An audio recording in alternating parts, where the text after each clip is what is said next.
Well, hello, ladies and gentlemen, boys and girls.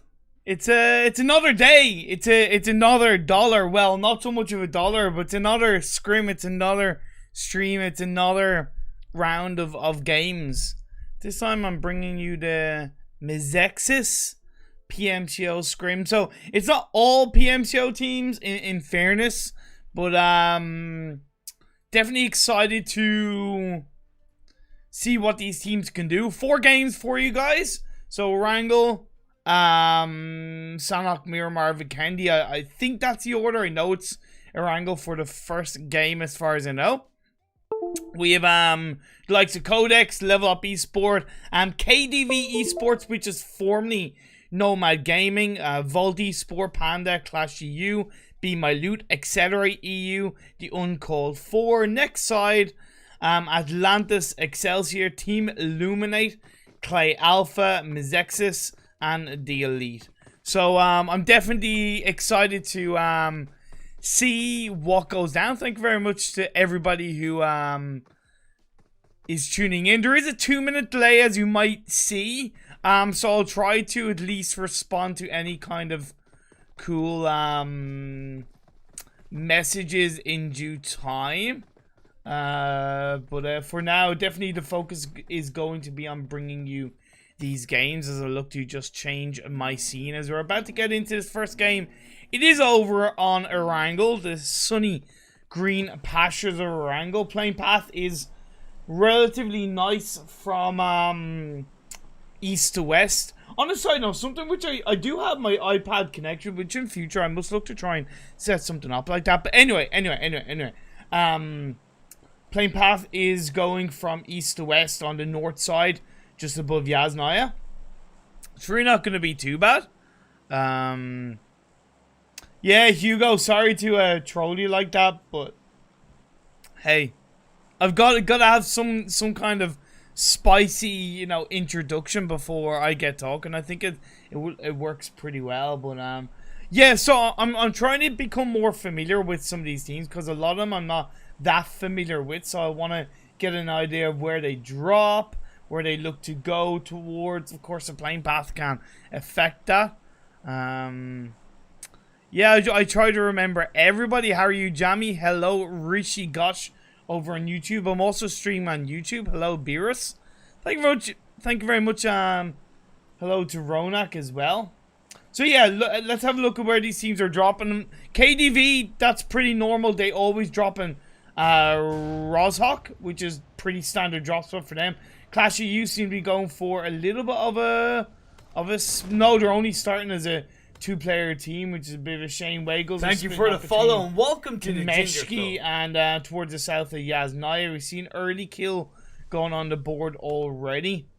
As these teams are relatively dropping pretty close to each other. 2 teams are in Severny. It's going to be Team 17, Alpha Clay, and Team 10, which is Vault Esports. Let's see who's going to be the winner of Severny. While we're waiting for that to close on out, Phase on Circle.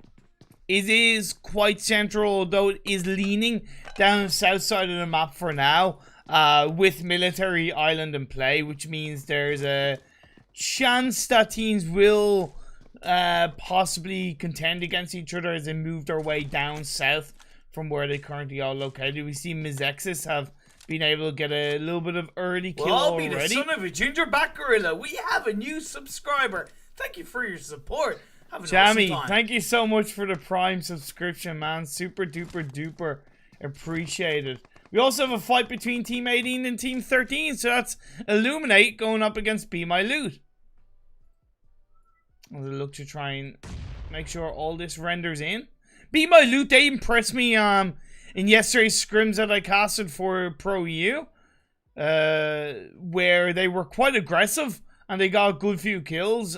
So I'm excited to see what they're gonna do in this game as well. As Alpha, along with Sultan, are pretty close to each other, so they might be able to get a knockdown onto Skeptor. Skeptor is peeking the window for now, although Sultan is in the sightlines of Skeptor, so it's really Alpha on his own for now. Couple of people losing their lives from a distance. Mezexis being able to get a couple of kills as well. They have themselves nicely positioned for now. So just getting an idea of where these teams are moving about and how they are looting up their respective drop spots and their respective areas. Blade looking to join up with his teammate Malik.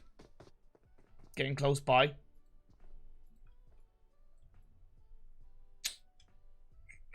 It's all quiet on the Western Front for now, although, yeah, we've seen Vault being taken down by the whole of Team 17. So Atlantis have taken down. What was it? Was it Clay Alpha that won that? That lost that? I believe it was. It was actually Vault that went down. So it was Vault that went down, and it was yeah. Team 17 Atlantis Excelsior who overtook that one. So Vault have been taken down. We see Clay Alpha there coming in on the west side. Be My Loot have been able to get a first knockdown. As I look to carry on over. Still trying to get used to the speed of rotating everything in.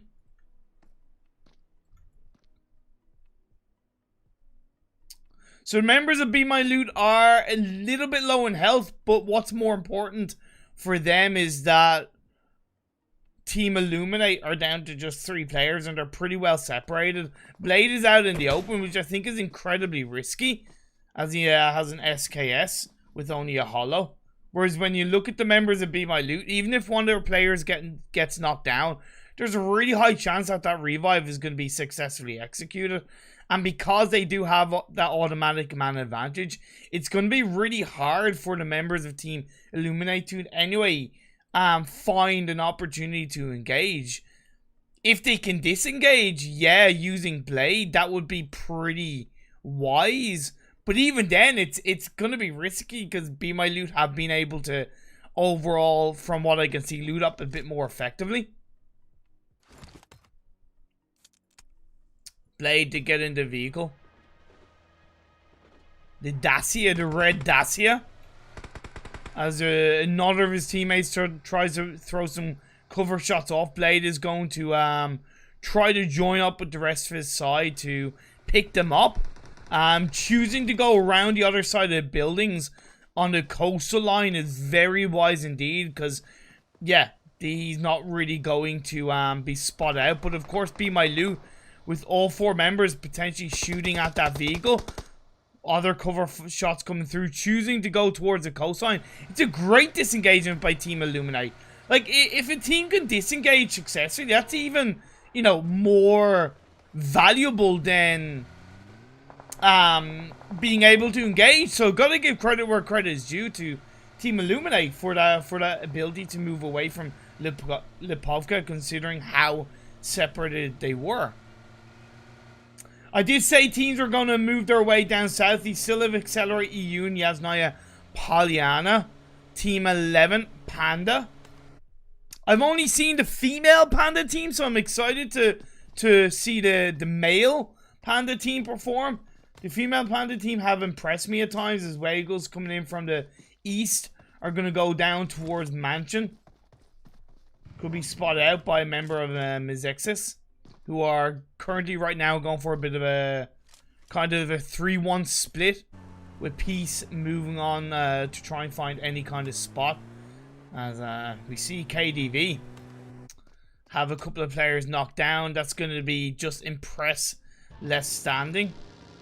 KDV have been struggling recently. I know they're a newly evolved roster with Nicola and Satsura, really the original members of Nomad Gaming, and they've yet to really find their groove from what I've seen from them in the past, as Mezexis is going to push in on towards the compound of Team 8. Wagles. Grenades are being flying out. Peace is going to wrap around on the US. Why are you going in on the US at this stage of the game? Well, Cry is going to be able to get knocked down into Malum. The wide push by Peace, he's got to make use of that. He's got to make use of that from a distance, because Q Loco and Zune are now the only 2 members that are around the side of those buildings. That's where Zune is being able to get knocked down into Lexor. That's good by Zune. But now Zune trying to confirm the kill is going to go upstairs of the building, but he's going to get shot in the back by Lick of Wagles. Confirm goes through. Loco on the Spirit Cry. You're going to be scrying those tears as Q Loco.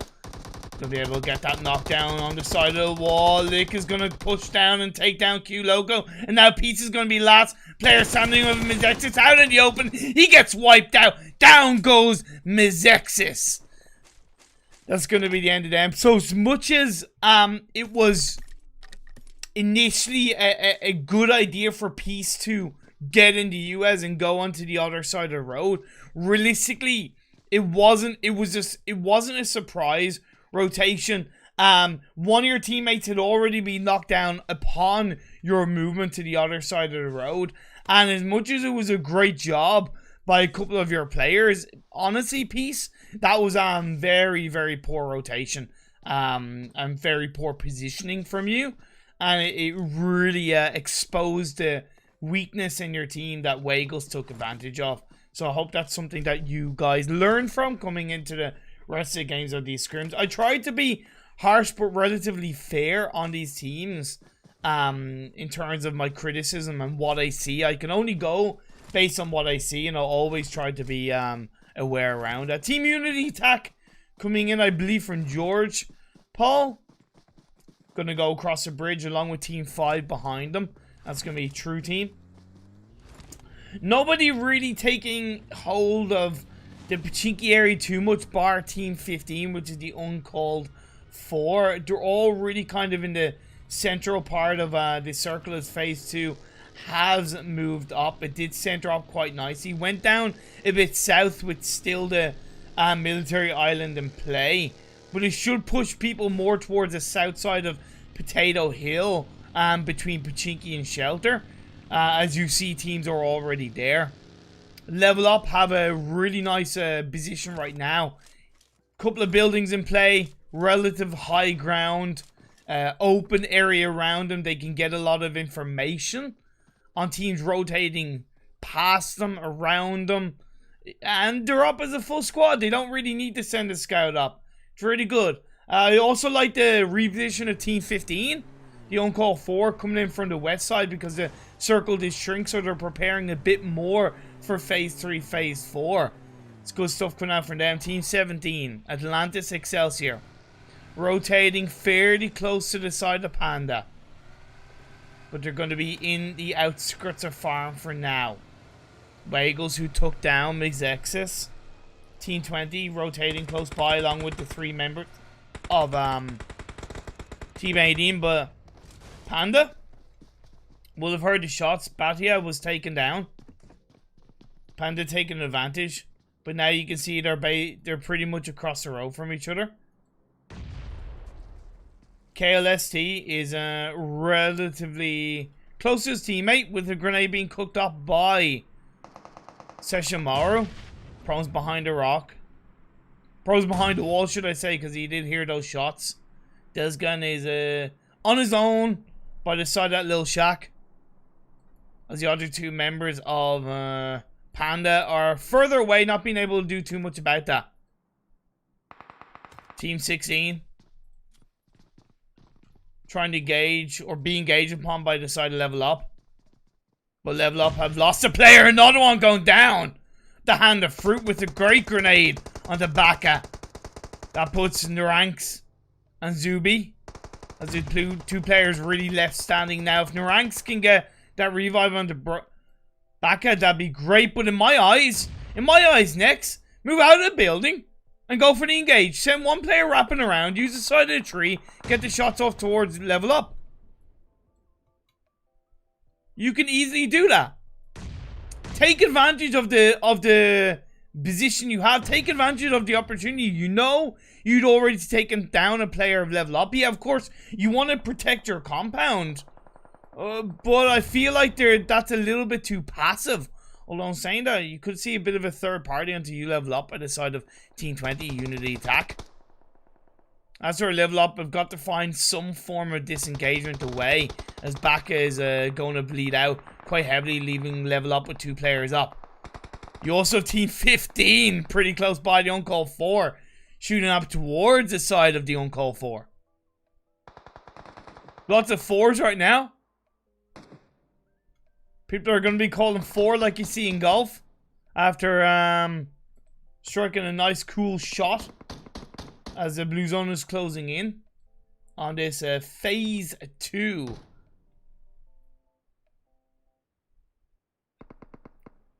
Thank you very much, guys, for the support and for tuning in. Hope you're all having a great day. Down goes Baka. Wiped out.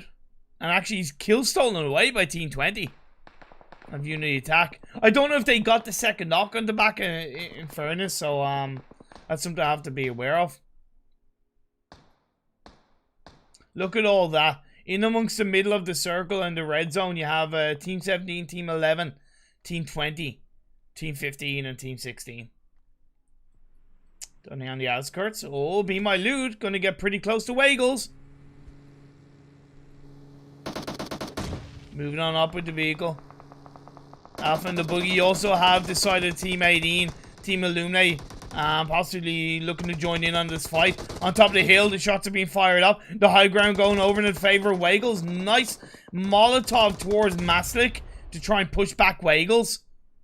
The high ground is favoring Weigels. If they can throw out a couple of grenades towards Be My Loot, that'd be great. And because you do have the members of Team Illuminate on the left-hand side of Sultan, Sultan can't really move too much forward. If Alpha and Pain can wrap to the right, might be able to get a bit of a nice angle onto the members of Weigels. But realistically, this is the advantage for Weigels to take control of this fight and just push back the members of Be My Loot.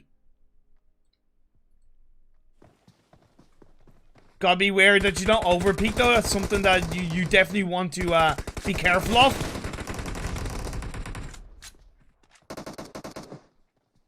Yeah, that's exactly what has happened. Bobby onto Justeka. And then you do see... Man, they traded knocks. Payne got knocked, but that's going to be the push. That's going to be the call for Be My Loot to push their way in with just Spirit Cry. Left standing. Be My Loot are going to get the final blow. The shots fired. The squad wipe with the full squad still left standing on their side. The high ground. All you had to do, Weigels, was just stay not peeking, but you peaked too much, you got too aggressive, and you paid the price. Be My Loot executing that squad wipe pretty efficiently. Phase 3 shifts towards the west, right? So that's Pachinki in play. You have the south side of Pachinki on the hills, which could be great for Clay Alpha to move their way in. I love the fact that Team Illuminate just avoided Be My Loot and Weigels and just said, hey, look, we're going for the rotation, and that's exactly what they've done, and now they find themselves in towards the middle of the circle out in the open. But setting themselves up for what could be a great end game for them if they play their cards right. Clay Alpha might stick towards this compound on the southern side of the circle. It's pretty central southern, so it's going to be pretty good. It's Accelerate EU with Hiske. They lose Rusak. Tomiko, Bimba, and Hiske left standing, holding on towards the west side of Potato Hill. It's pretty good because I don't mind this because it's relatively high ground, and because the east side of Potato Hill isn't in circle, holding on to west side is a lot easier and more manageable because teams are going to wrap around Potato Hill rather than going through. That's exactly what Team 17 have done Atlantis Excelsior, along with even Team 22.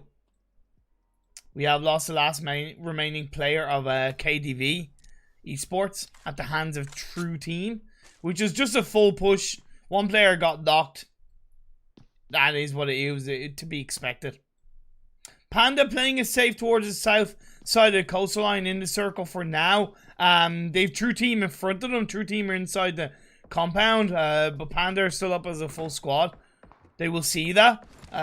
Because Panda are out in the open, they're definitely going to have to be very much aware of their positioning. Sticking up as a 2-2 is a lot wiser, because they're more likely going to be able to get any kind of revive off should a knock come through. Accelerate EU have been able to take advantage of Be My Loot coming in on towards Potato Hill, knocking down Payne, but Payne gets revived up. Hiske and the rest of Accelerate EU will have to move in because this circle is heading towards Pachinki. Could this be a Pachinki finish, or will it be the fields of Pachinki? As Team 17 going to be in that compound, which is very valuable coming into the late stage of this game. It's outside Pachinki, so if the circle goes against Pachinki, it's going to be pretty good. It also is surrounded by fields, which gives a lot of information on teams rotating in. Lots of trouble coming up as Team 16 are going to crash the compound of Team 17. Next side against Atlantis Excelsior. Exact God being knocked down. Desgen is actually on the side of that building inside the tiny warehouse. Yet to really move out for now. The revive is going to get put on towards the Exact God as the smokes are going to go flying. Cubics is on top of the roof looking out for the members of Illuminate as well inside the sniper tower. Grenades flying.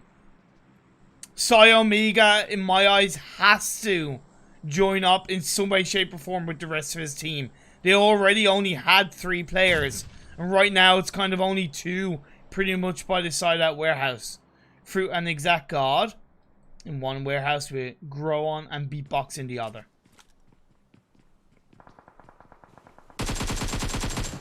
Blows up the vehicle.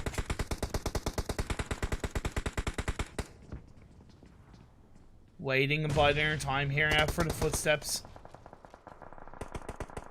Still, Cubics is just proning down on the top side of the building. Surely, Team 16 have got to be aware of that. As the wild rotations are being made towards by B, my loot, right past all of these teams. 0 F's given. They're just going, yeah, we're sending it across. We have multiple buggies. We've made our way in. Sayonara, konnichiwa. We've gone right through the fields, past them all. What a crazy rotation. You can't help but feel in a more competitive setting, Be My Loot would not be able to get away with that. But as the circle has shifted towards the southeast side of Pachinki, you do still have the city in play. Etc. EU have chosen to go for that push as Malik gets a knockdown onto a member of Be My Loot. Clay Alpha coming in from the south hillside of Pachinki are now going to be on the southwest side of the circle. All these teams coming in from the east are going to have to find any kind of angle as Groyan on the top side of the roof.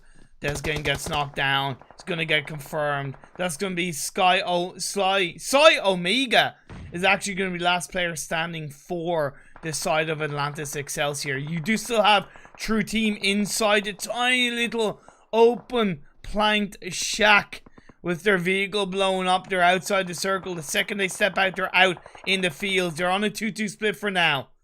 Codex, Lucci onto Focek. Panda have also chosen to go in towards Pachinki. We saw the last player of Excelsior, Atlantis Excelsior, pushing their way in, and now it's going to be Team 16 also going inside Pachinki. What a way for this first game to go down. Hovering around Pachinki is Accelerate EU. Trying to find with Tanic going to get knocked down by one player there coming out from the side with True Team finding a push way through. Malik of Team Illuminate. I'm going to try and hold on and keep an eye on everything that's going on because this is about to get damn crazy with still 13 teams and 32 players up. Team Panda finding his shots on the south side of Pachinki. Using their position to get those shots off as next are going to find True. Team True. Now it's just with Heproc inside the sniper tower. Nowhere really to go as the blue zone closes its way in. Be My Loot have been able to get down a couple of players right now in this game. 28 suddenly, 12 teams up.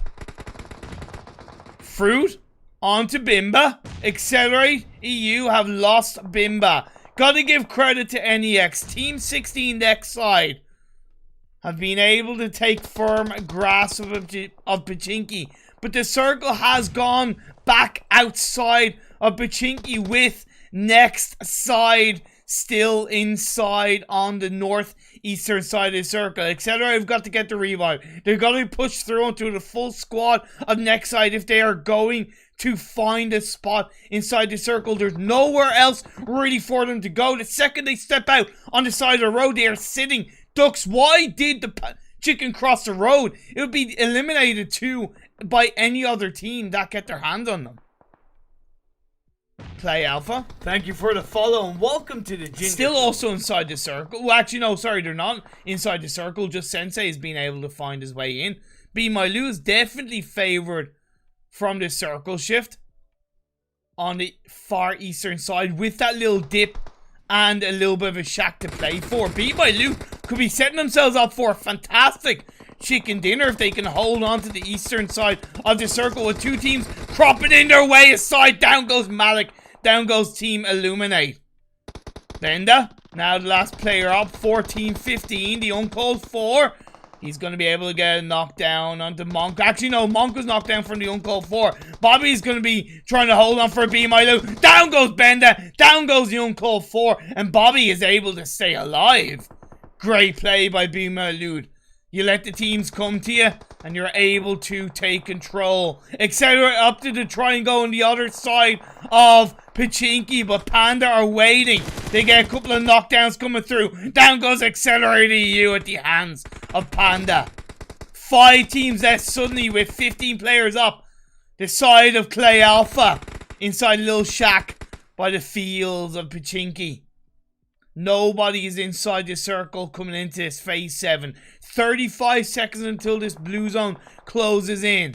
Next side are full squad. Panda have 3 up. You still have Trazen of Clash EU taking a lot of damage from the blue zone, but because he hasn't really had a lot of risks involved on this push, he might be able to survive something. But now as he tries to push his way in, that's going to be the end of him to the blue zone. 4 teams left standing. Next side, snaking through the fields. Be My Loot trying to hold on. They send Bobby forward. Groyon is going to get knocked down by Pain. Nice angle knockdown by the side of Be My Loot. And then on the other side, you have Panda taking down Exact God. So the side of Next, who look pretty good, are going to be pinched by 2 teams who are pretty much full squads at this late stage of the game.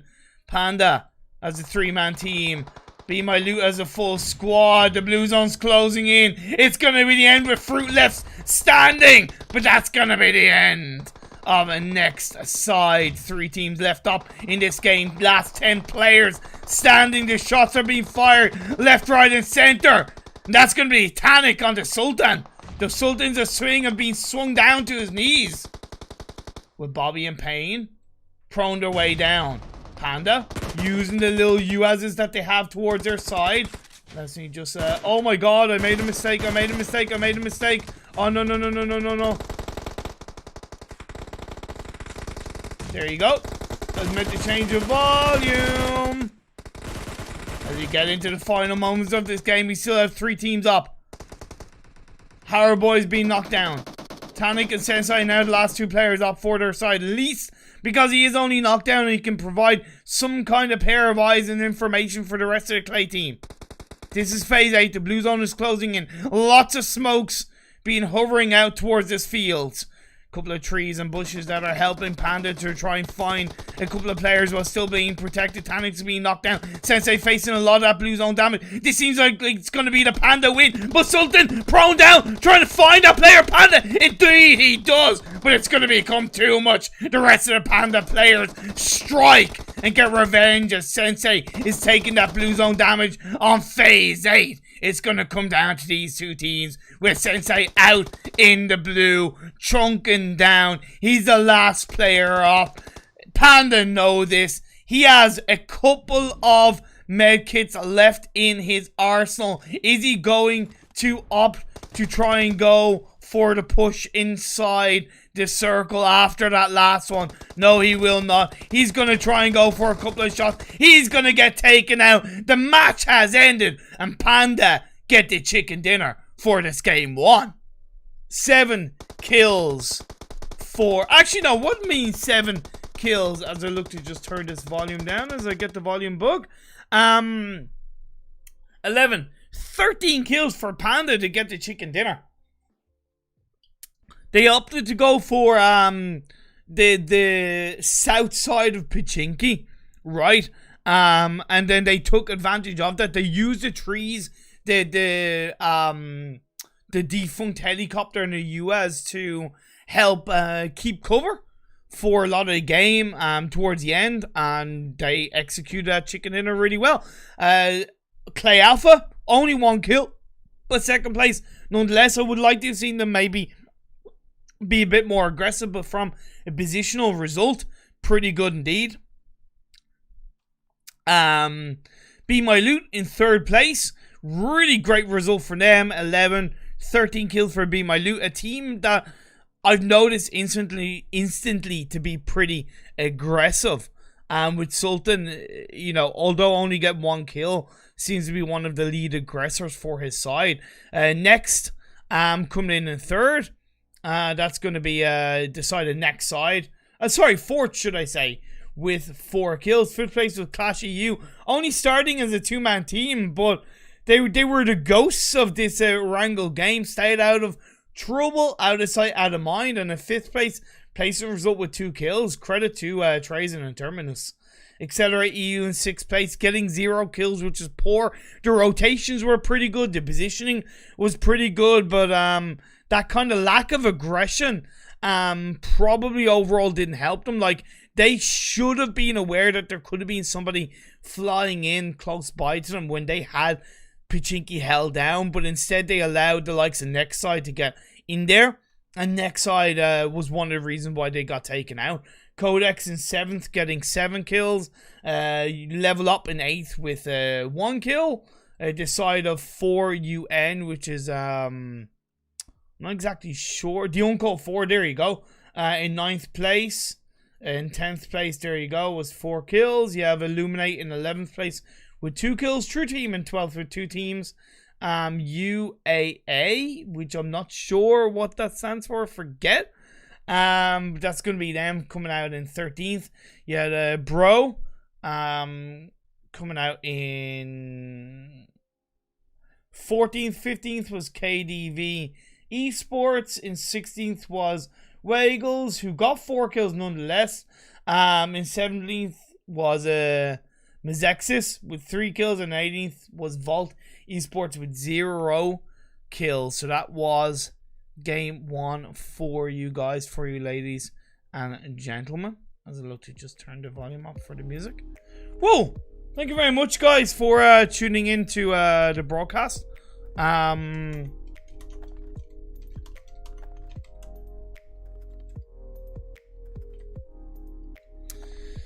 Oh man,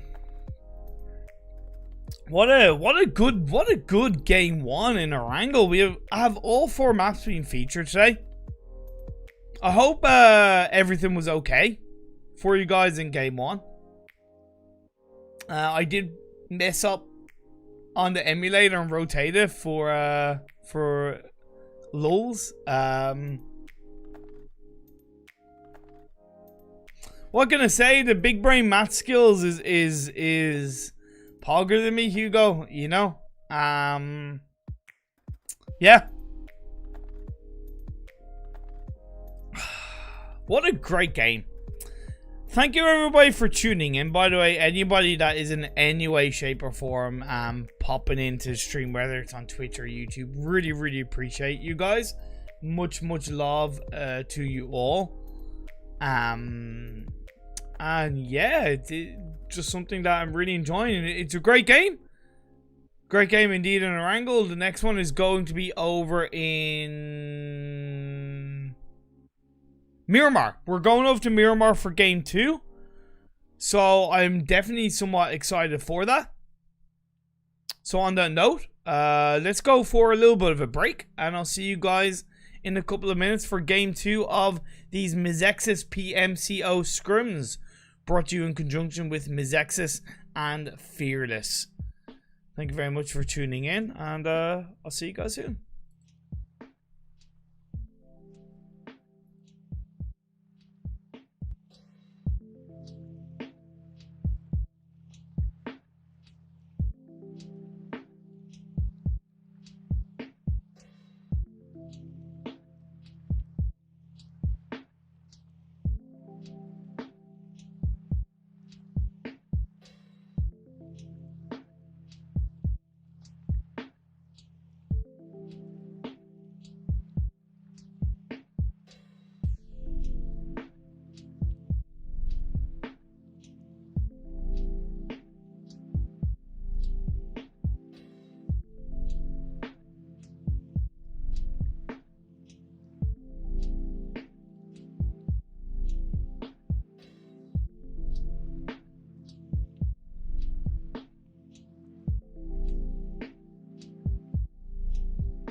What's up, guys?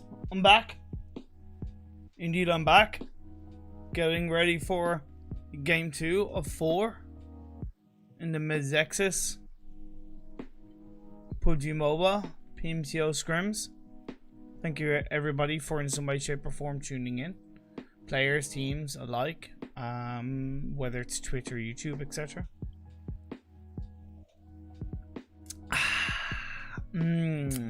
That's some nice cold ass black coffee I got there. Yeah, no milk in it, nothing. It's just black coffee. But we're getting ready to get into game 2 indeed.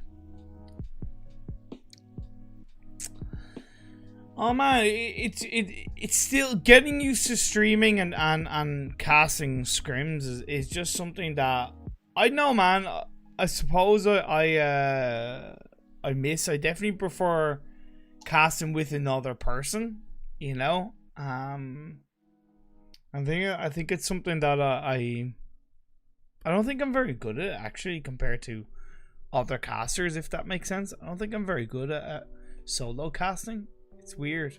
I don't know why, but I just don't think I am. Oh well, it is what it is. Let's switch scene as we look to get into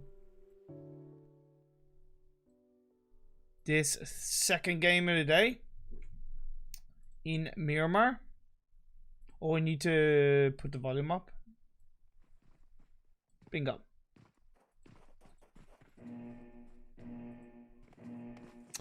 Plane path, where art thou, plane path? Plane path is quite heavily down south, going from Impala all the way to Minas del Sur. That's going to be a bit of a poggers plane path if you like to land up. No, well, okay, when I say poggers, and like bad poggers. If you want to drop up north, and I'm thinking the phase 1 circle could be like a northwest. So it could prove to be interesting for some early rotations. Just keep an eye here. Let's zoom in a bit to see where a couple of these teams are dropping.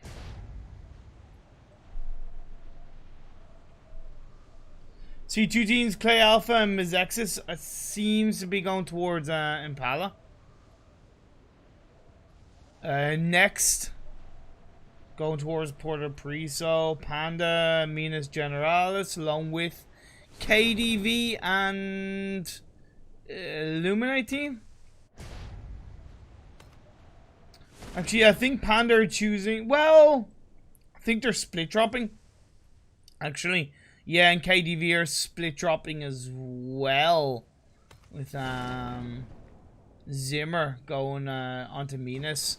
That's something he's gonna have to be very much aware of, because all of Illuminate have dropped close by. KDV only starting as a 2-man team, and that's her. Oh wow, Malik is really close by. Really close by. Zimmer has been able to loot up a bit quicker, but I think Malik, of course, has.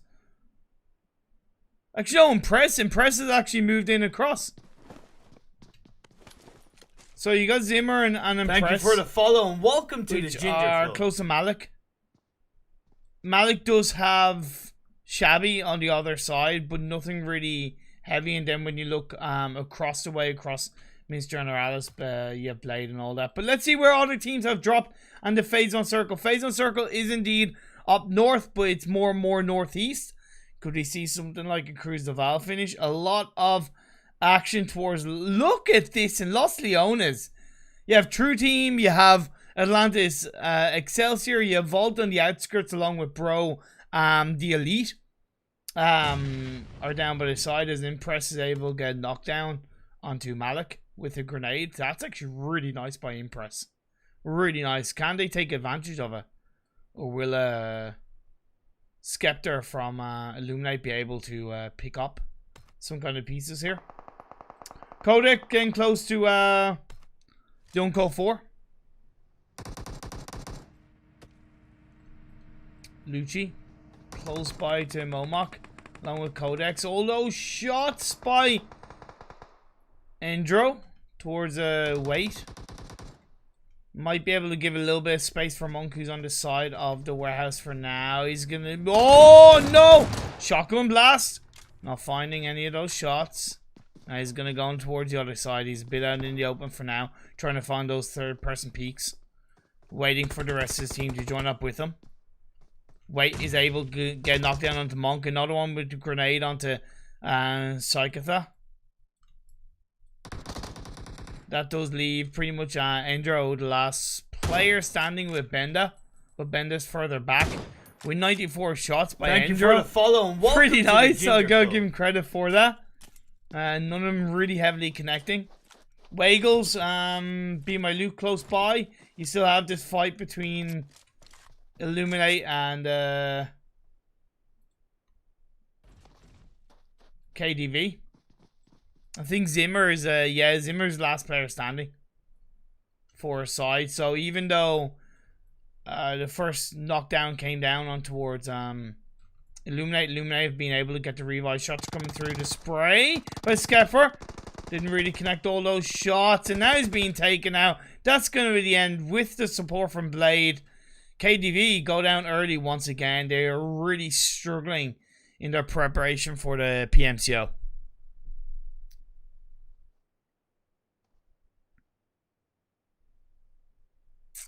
Thank you everybody for the follows as well and for the support over on Twitch and YouTube. Really appreciate it. Panda is a really nice clean location in the center circle. You have Panda up towards above Picado looking pretty good. Be My Loot are going to find themselves taking on Waggles right now, with Sultan getting a knockdown of the Masic along with Spirit Cry, and Lexor is further back. Lexor is now the last player standing for Waggles, and he's actually heading towards this. He's got a Mini 14 and he has a scope. This could be pretty good along with an M4. It's a matter of are Be My Loot prepared, right? Because the kills haven't been confirmed. You know, this could be a little bit of a nice surprise attack, although because he's out in the open, he's now he's spotted himself out. He's giving his way his position. That's why he's pushing his way back.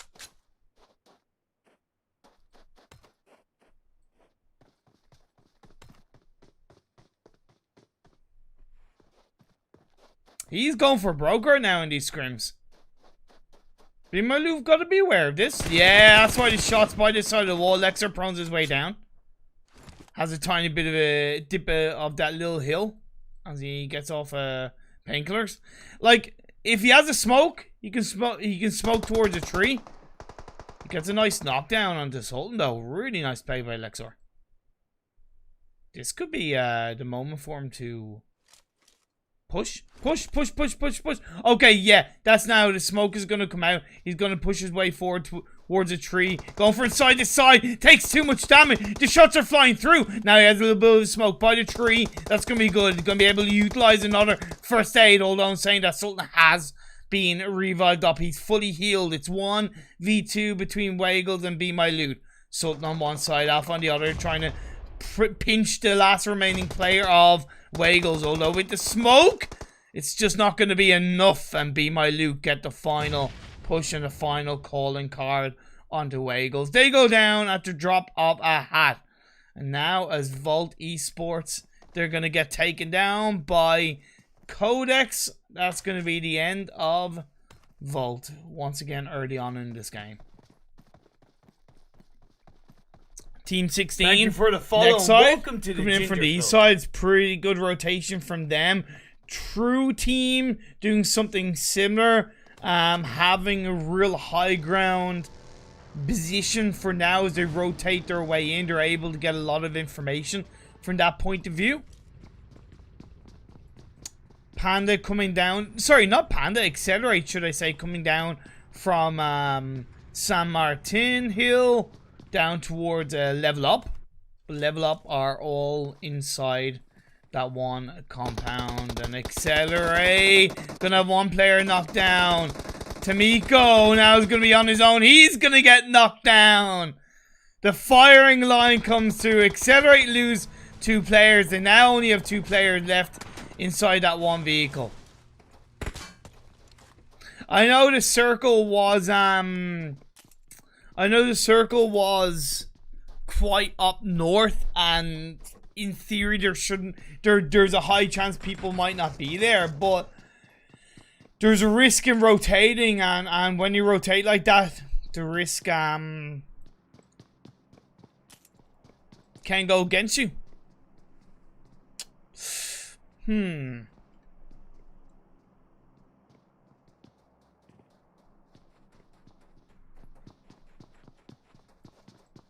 Waiting for phase 2 to move up. The only teams that are outside the circles. Clash of You, who now have more than 2 players playing. They actually have a full squad. It's a miracle, Batman. They got 5th with 2 players playing in the first game. Can they get a better result as a full squad? We'll have to wait to find out, of course. Team 17, that's Atlantis Excelsior.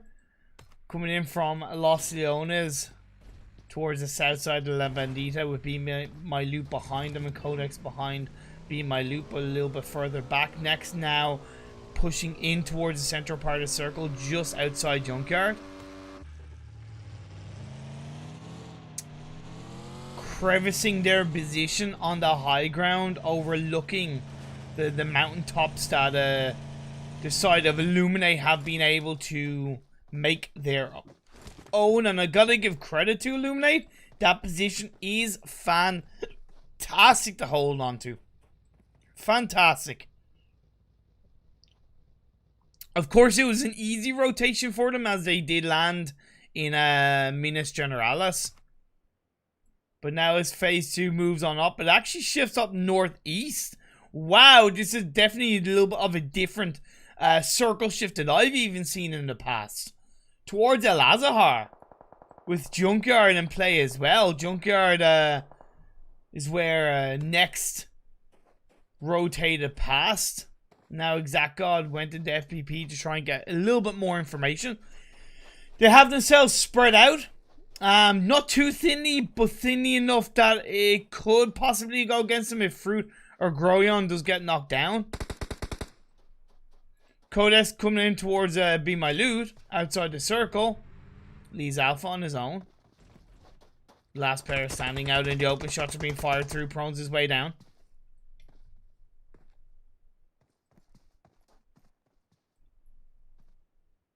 Crouches up. Tries to get some kind of third person information. He hasn't got that much in the way of health. He's getting information. Can he get Moffic? Goes for the shots.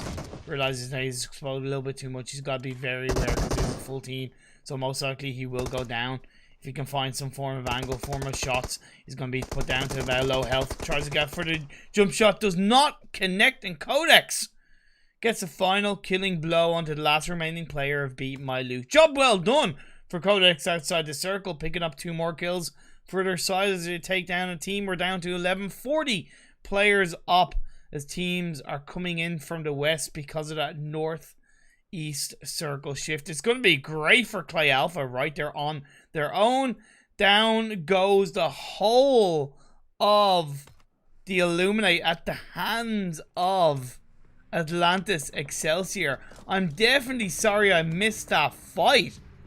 I think there's a little bit of third party shots in play from next side at the hands of Groyon, but either way, the Illuminate, it was a great position, but if you can't hold on to that great position, you let a team get too close, you're going to pay the price.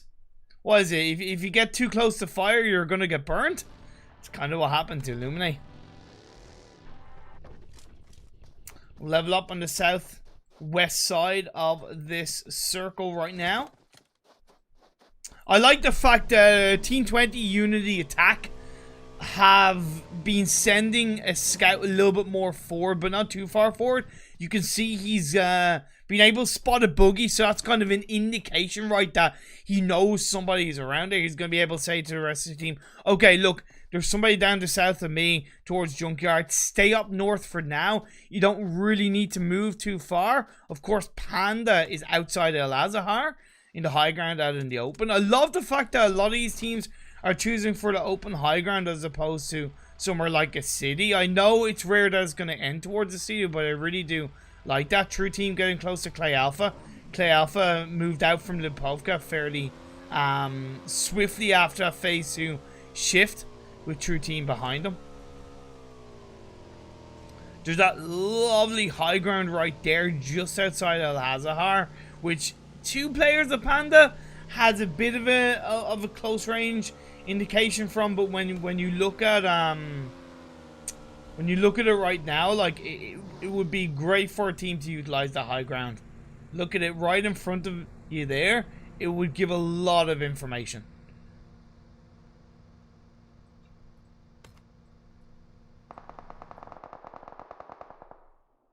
Shots being fired by True Team towards the direction of Clay Alpha, and vice versa, with nothing really connecting so far.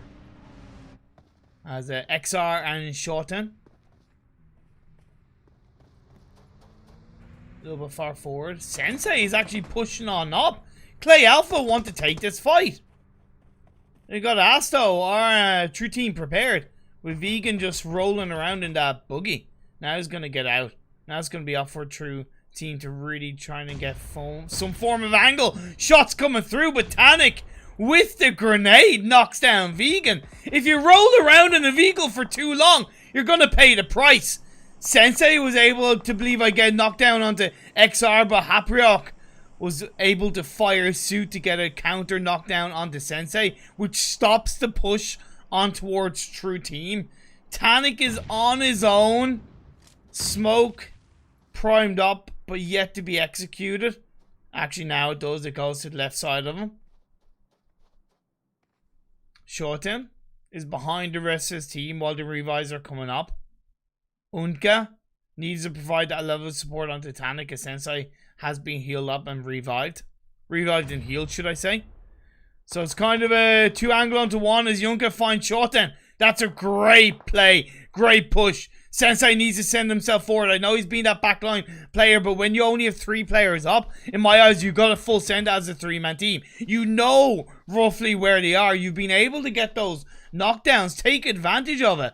Yunka and Tanic pushing forward as a duo. Dynamic duo pushing side by side with Vegan. Down below, True XR on the side. And the Hapriok trying to send himself back to find that counter angle onto Yunka. But Yunka is able to find Hapriok. Gonna flank around to the side. But Tanic gets knocked down. Now it's gonna leave Yunka on his own to try and find his shots off. XR getting connected on. Nice play with the hip fire from Yunka. Oh, but with the grenade! The grenade blows up right in front of our eyes. And now it's Sensei, just the last player standing with the side of next side third partying. Sensei's able to heal up with the Uzi. He gets taken out by next side. And next side executing a well played third party push that has helped True Team because they've been able to stay revived up and healed up as a full squad.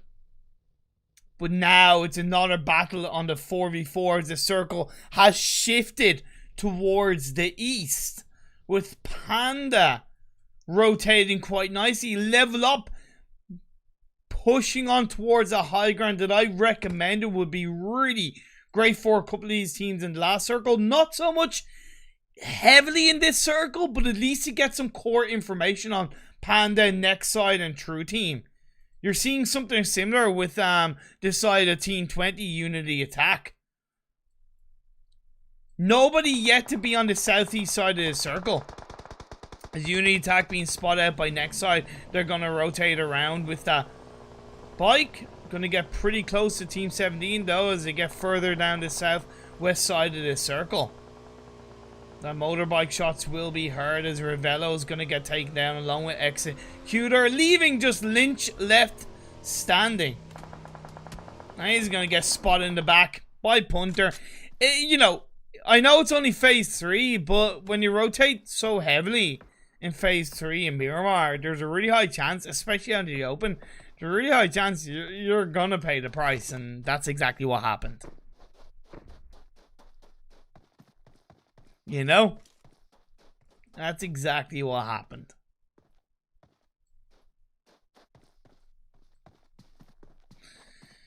Next circle goes down south. Right down in the favor somewhat of Panda. They're the only team that's kind of inside the circle. True Team will have a nice entry point along with Codex as well, considering right now they're the only team that are on the south side of this map. You do have the side of Atlantis Excelsior on the west, with Accelerate EU behind them as a two-man team. Next side, they're still up as a full squad, but they're leaving a little bit late to rotate, so they could get pinched by both True Team and Atlantis Excelsior.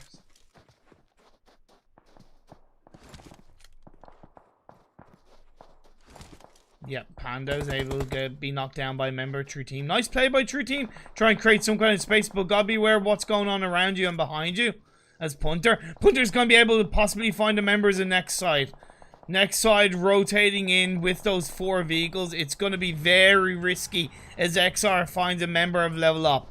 Kendo getting knocked down. Will pretty quickly get confirmed. Next side being able to make their way into the circle. But Atlantis Excelsior. Exact God is going to be able to get knocked down onto Wade. But Fowler from behind onto Exact God going behind that rock. This side and next side are pinched. As Psy Omega comes in to get knocked down on the Beatboxer and Exact God. And that's going to be the end of next side. They got too close to the fire. They got burned. They got cooked to the core by two sides. Atlantis Excelsior and the side of Codex. True Team getting a player knocked down short term, but should be able to get revived up. Level Up facing that pressure, but they do still have Baka up for their side along with Zuby pushing in on the motorbike, but you're going right by the side of Atlantis Excelsior. Why are you moving in with a vehicle like that? You're getting spotted as Baka gets put down to low health. Roseka of Accelerate EU is going to get knocked down. That just leaves one player left standing. The circle does once again go over towards east with no team in the circle for now. It's phase 5 as we get into the 21-minute mark of this game. To the Ginger Club. Rosek does get healed up by his teammate Bimba. So that's pretty good, but with True Team right in front of them and them further away from the circle, it seems like it's going to be a tough job for Accelerate EU as the members of Atlantis Excelsior look to try and find Baka of Team 6, which is Level Up Esports. Of course, you got to be contested when you're Atlantis Excelsior of the fact that there is Codex in front of them. Panda being able to get inside the circle. Decided to clash at you. Once again, what? No kills. But they're now rotating so effectively around the circle that they're in on the east side. Nobody around them. They have compounds. They have information. They're up as a full squad. Easy peasy lemon squeezy as Punter from Atlantis Excelsior goes right in between the members of Panda. 2 to the left of them. 2 in front of them. The rest of the team is able to now join up with them. It's just him and Quibix. Punter and Quibix left standing. But Quibix is going to get knocked down by Fowler or Codex from behind. Codex have got to find or push into the circle out in the open. They're going to push on forward. They haven't got much in the way of vehicles, so they're going to go on foot. The fact that they've been able to get that knockdown onto Quibix is going to give them a little bit of time and space to push in onto the remaining members of Atlantis Excelsior. As Baka is going to go in front of them. He's going to get knocked down by weight of Codex, and that leaves Zuby left standing for you, Level Up Esports. Some wild rotations from these players. Some wild, crazy panic plays from some of these teams, to be perfectly honest. Although it is what we expect sometimes from teams that are maybe less experienced, as Kodak is able to try and push their way in. But the Blue Zone is getting a chunk load of damage, and they are going to get knocked down by Zuby. Credit where credit is due. Zuby is going to be able to try and hold out and push back the members of Codex, along with the help of Clash and Panda, along with True Team. True Team going to be able to push in, still up as a 3-man team. I am saying the word push a little bit too much. I'm aware of that. Trying to find so many words. As Codex are still holding on with Fowler and Lucci. Still in this game. We got 4 teams left and 13 players. 4 of those players are Clash EU. They've been able to react dynamically to the circle, holding on top of the hill, overlooking the teams on the north and the northeast and northwest. Getting a knockdown onto a member of Panda. They got to spread themselves out nicely. That's where Azer and Trazen is going to cover the members of True Team, with MZ and Terminus covering the rest of the teams in the form of Codex and Panda. But Panda trying to push on through. MZ gets a knockdown onto Lucci. That's going to be pretty good. That's going to help protect their area inside the circle really effectively, because Lucci, if he had been able to survive, it would have spelt a potential stab in the back for Clash, as XR was knocked down as well by Clash. Clash firmly holding this circle down, but MZ gets dropped by a member of Panda. But now it's going to be Panda going up against True Team from outside the circle. It's going to be Hepiro coming in. The blue zone is going to be pushed on. Hardy gets knocked down. Hardy's going to get confirmed. That's going to be the end of Panda with just Exist and Schumer left standing for their side. Down goes Codex. 2 teams left. Actually, what? Yeah, 2 teams left standing, as Panda was able to take down the remaining players of True Team inside that shack. Panda and Clash EU left standing. The circle goes in the favor of Clash.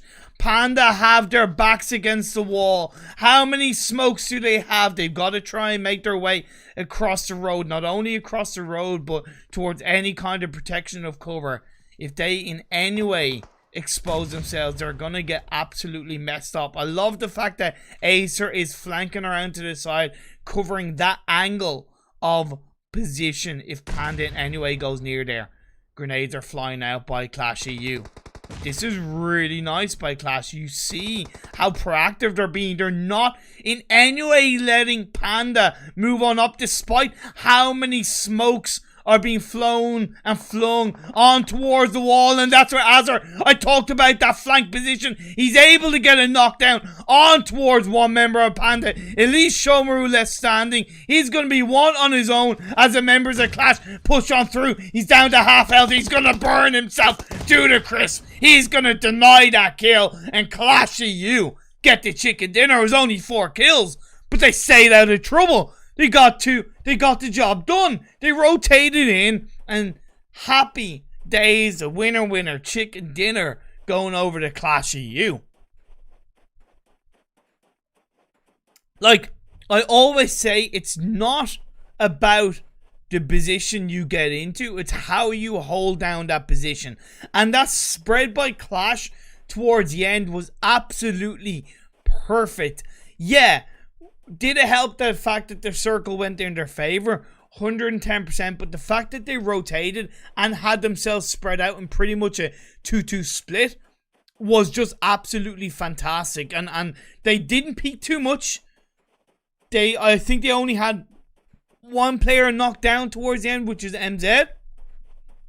They recover from that. They got the core knockdowns when they needed to onto Clash and the True Team. True Team had to push towards Panda. Panda eventually took them out, and then it came down to Panda and Clash EU. So it was the fact that they kind of manipulated other teams to try to rotate away from Clash, and that essentially gave Clash EU such a great stranglehold in the final moments, and that's really good by Clash EU. Panda in second with another strong result, getting 3 kills, so great game by them. True Team in third with 5 kills. Codex with a huge amount of kills. 4, 8, 9, 10, 11, 12, 13, 14 kills for Codex. You level up in 5th with 6 kills. Accelerate EU in 6th with 0 kills. Though in 7th place was Atlantis Excelsior with 8 kills. So great amount of kills to perk up their placement position. Next side with 4 kills in 8th. UA, which I forget the name of the team, in 9th place. In 10th place was Clay Alpha with 4 kills. Illuminate in 11th with 3 kills. Be My Loot in 12th with 4 kills. Vault Esports in 13th with 2 kills. Waggles in 14th with 2 kills. The Elite in 15th with 0 kills. Mezexis in 16th with 1 kill. That's the Uncalled 4 in 17th with 0 kills. And KDV in 18th with 0 kills indeed. Let's put some music on.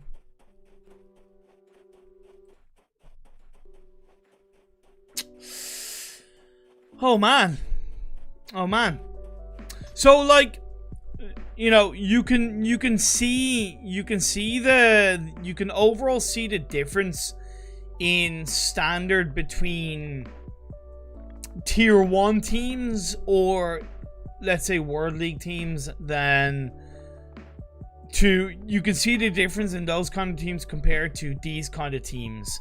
So some of the rotations were really wild by the teams, and using vehicles, as much as vehicles can be so heavily utilized in Miramar, there seemed to be a lack of coordination from some of the teams in using them and the way they moved out. Like when you're on the bike coming into phase 3, phase 4, in my eyes, being on a bike really is kind of useless. The reason why, unless you really know what's going on around you, the reason why is because, yeah, okay, you're in a bike that goes fast, but Miramar has a lot of bumpy terrain, so you have to generally be relatively slow. You've got no protection around you on a bike. The bike's loud. It's going to get hard. People are going to hear you before you hear people, right? So I think being on a bike past phase 3, this kind of level of gameplay is really risky, and it's not kind of it's not really worthwhile. And we saw a few players trying to use a bike for pretty too late into this game, and they got blown up for it. And that's something that I hope teams can adapt around and be aware of coming into the future games, to be perfectly honest. You can just replying to message. So yeah, that's just one of those things that just I try to observe, and it's not something that I'm trying to insult or offend any of the teams. As a caster who has been very fortunate to cast some of the best teams in the world, I see the kind of differences, and by me pointing them out, hopefully it gives some form of guidance that teams can improve on, and I hope that's the case. I'm not saying I know everything, but yeah, that's something that I tried to do at least. So yeah, hopefully it's something that teams can be aware of. But great game by all around, and that's where, like, you know, so for example, like Clash EU didn't. Here's the thing. So Clash EU didn't rotate that way because it's what they do all the time, even though they are kind of dynamic with their rotations. They did it because they calculatively and percentagely realized that nobody else is going to be there. So by rotating on towards the east, because it did shift in areas which I've very rarely seen Miramar shifts. Like, very rarely have I seen Miramar shifts in that area in the east.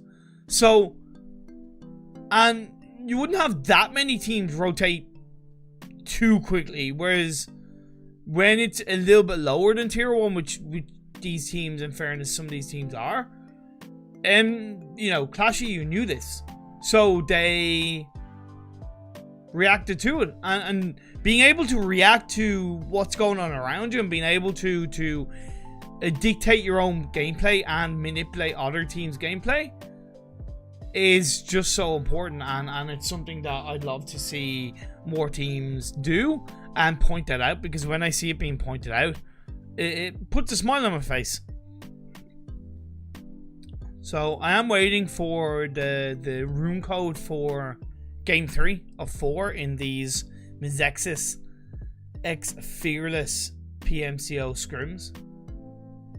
A good few of these teams are qualified for the EU PMCO, so I'm excited to see how these teams are going to gel together coming into the EU PMCO.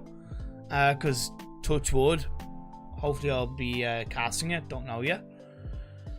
And I just love, even though casting like World League teams is, you know, more challenging as a caster, it's still great to be able to cast these teams to help try to pass on a different perspective, see a different viewpoint, right? Because when you see through different sets of eyes, it can make a pretty decent difference, you know?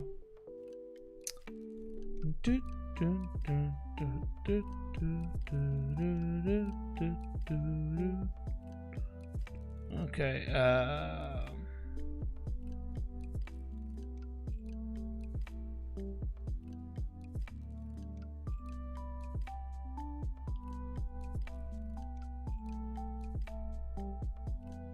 okay. Once again, thank you everybody for in some way tuning in, for supporting the stream in some way, shape, or form. To be honest, it means a lot. I don't really expect too many viewers on these kind of things, so, you know, having anybody Well, I'll tune be in. the son of a ginger back gorilla. We have a new subscriber. Thank you for your support. Have an awesome time. Thank you so much, MZ, for the subscription, man. Much love, dude. Really much love to you, man. Congrats on the chicken dinner in that game, and huge love to you, buddy. Thank you so much, MZ. You're an absolute legend. Merci beaucoup. Merci beaucoup.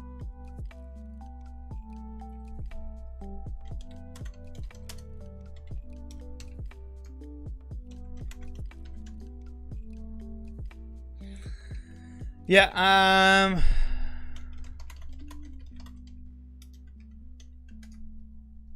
just trying to wait for the rune code for game 3. In the meantime, I'm going to go for a bit of a break, guys, and I'll be back in a couple of minutes for game 3 of these Mezexis X the Fearless PMCO Scrims. So don't go away. I'll be back soon.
And we are back in towards game 3. That's a little bit quicker than expected, and I like it. I like it.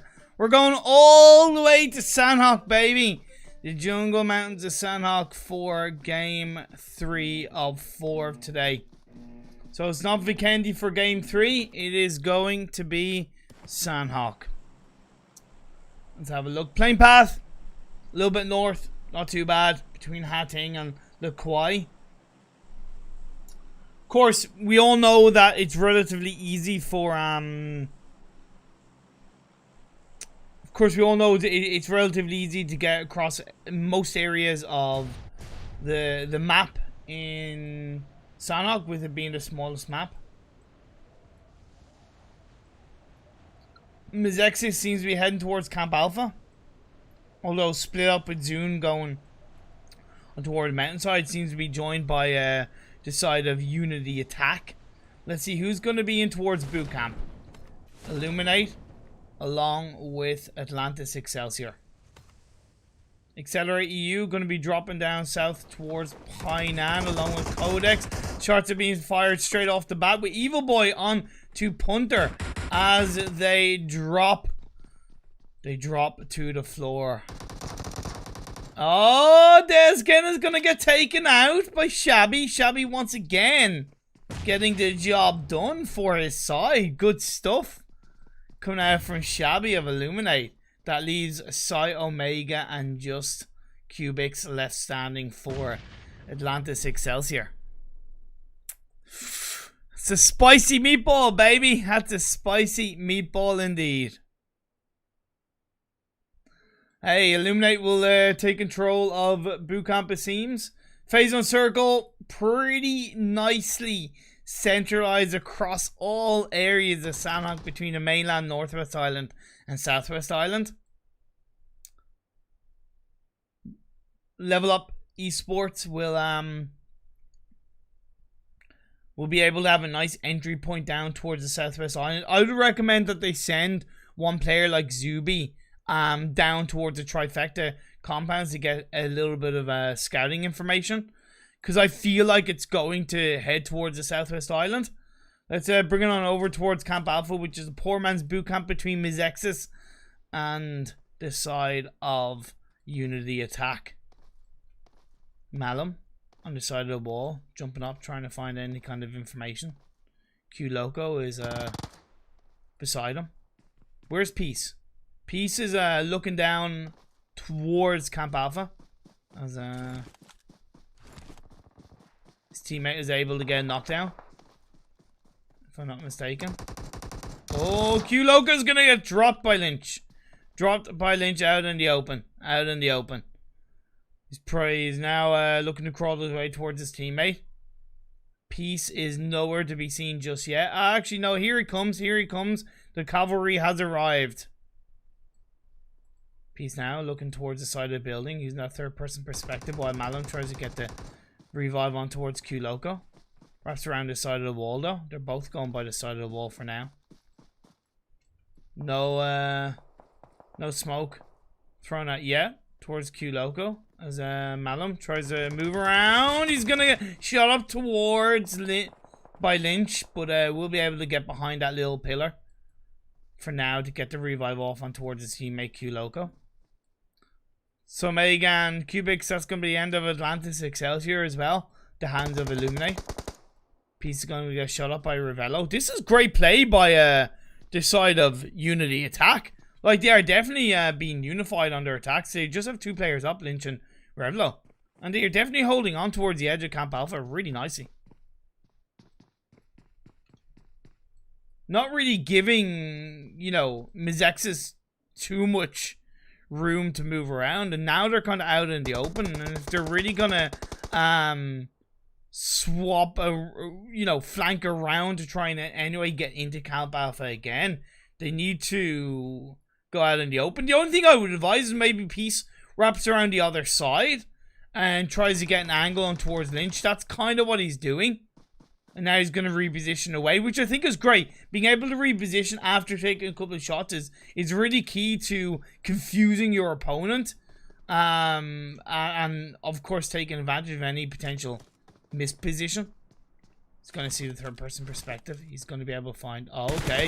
From behind, he gets a knockdown onto Revlo. Now this could be the push to call for Q Loco to come in to get the confirmed kill. It's going to be one player left standing now for the side of Unity. Just Lynch going to take that little bit of damage. That's going to be the end of him. That's going to be the squad. That's going to be Mezexis cleaning it up. And that's where I talked about piece wrapping around. It was really important that he's able to get that behind position play on towards the members of Unity, and that was one of the key moments. So great play by them. But now, as you see in front of you, the side of Clay Alpha have been taken down by the members of True Team, but now in comes the uncalled for. Behind might be looking to take some shots on towards True Team. The shots are being fired. Vegan gets a nice knockdown onto Chiquita. Of course, Illuminate from behind gets a knockdown on the Vegan.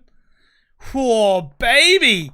This striking third party within 5.5 minutes of this game is pretty sweet chin music, if I do say so myself. Shorten needs to be careful of what he wants to do. He's going to hear the footsteps. Gonna jump up to try and get some form of information on Endro. Another member of True has been taken down. That's going to be Skeptor. Actually, no, that's not another member of True. My apologies, because there's another True player. Actually, yeah. So, oh, sorry, yeah. Skeptor of Illuminate have been taken out by Hebriok of True Team. So that's nice by True Team. Oh no, but you gotta feel like he's a bit of a sitting duck, metaphorically and physically. Down he goes by the coastline. He actually just should have prayed himself into the water, as the rest of the True Team members look for the angles on towards Illuminate. But in my opinion, True Team need to focus on one fight at a time, right? They need to focus on one fight at a time. If they don't, they're going to get they're going to get too distracted, and then they're going to thin themselves out too much. Because you look at the members of the uncalled for. They're on a 2-2 split right now. 2 on one side of this hill, 2 on the other side. Endro pushing back down. Chiquita was revived up. He's going to heal up. He's going to be able to get knocked down on the Vegan. But in comes Shot-Down to get a knockdown on Chiquita. But Monk gets a final blow. That's going to be the squad wipe onto True Team because of that 2-2 split. Nice play by the uncalled for, and they will keep going as a full squad.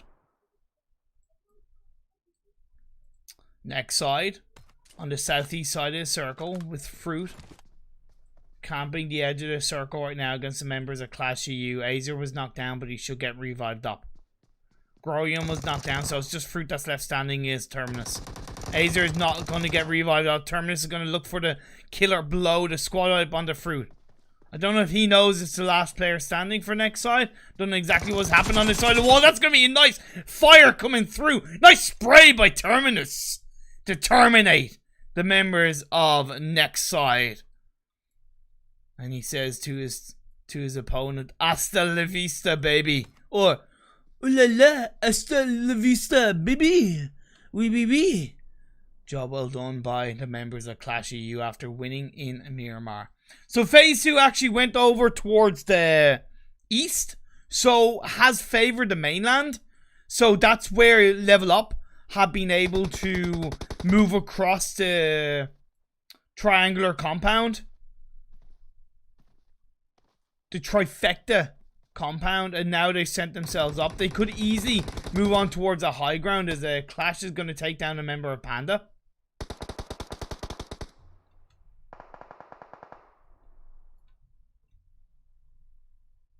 Azer trying to support Terminus. But you gotta say, though, look at that flank position by Katu. Katu could get a really nice angle onto the members of Clash with the QBU. Just waiting. We did see Be My Luke get a kill as well, towards the center of the circle in that compound. But Acer is able to get knocked down onto Zist.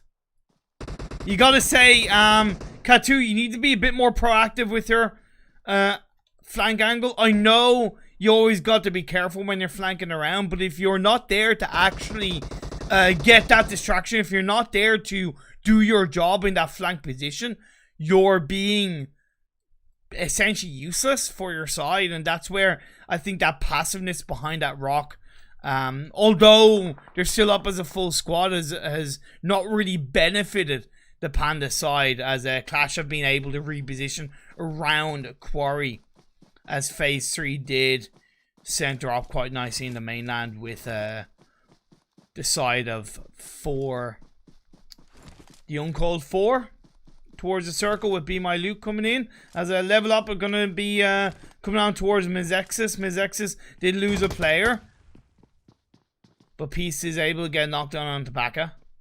Across the side, Zuby's is still inside his sniper tower. He's prone down, waiting for his chance to strike using that third person perspective.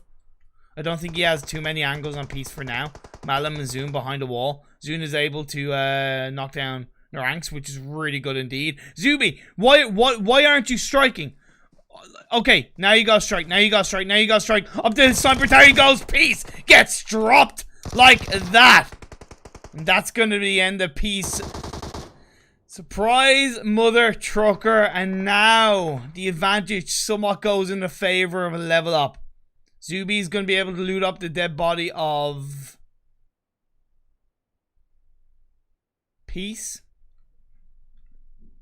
Zune and Malin will dance away from the trifecta compound to the other side to try and get a bit of a different angle onto the members of level up, which I think is really good. Response from Mezexis, because hey, look, you know, you can't really prepare all the time for that kind of surprise attack. You saw the members of level up on the other side. You presumed the whole squad was there. You weren't really expecting Zuby to be there, and yeah, it's one of those things that can happen in the world of PUBG Mobile. When you think about it, as Panda could be circle camping the members of Accelerate EU and Clash EU, but no more Accelerate EU as Clash have eliminated them. You're inside the edge of the circle by the warehouses. Panda in front of them. These teams have been kind of fighting against each other for a little bit of time. Panda were further away from Clash earlier on, but Panda were able to take a bit of a shortcut in towards the circle as the blue zone is closing in. The only team that's on the north side as it does shift up north is going to be the Uncalled 4. Now they can set themselves up nicely for a great position to camp and take down the players coming in. Illuminate reacting really well, wrapping around the side of the black hole outside of boot camp. They could get into the compounds there or there, but shots are being fired by the members of the Uncalled 4, which is okay. They don't need to connect all those shots, but if they push back the members of Illuminate, right? Illuminate aren't going to go too much forward. Although I'm saying that Skeptor has been knocked down by Illuminate, so at least that's a bit of a bonus strike for the Uncalled 4. Be My Loot now send themselves on the north side, up the hill. Right in front is going to find Hopka. That's going to be a knockdown for Bobby. You got to watch all your angles. Don't become tunnel vision. That's kind of what happened to the Uncalled 4. You have to have every angle covered if you are going to push, not push onto a team, but if you're going to take shots onto a team and you're the only team that is pretty much inside the circle, although they wouldn't know that they're the only team inside the circle. As we get into phase 4, it is Sanhok. There's a higher chance that teams are going to get much closer to them. Panda now coming in from behind on that low ground.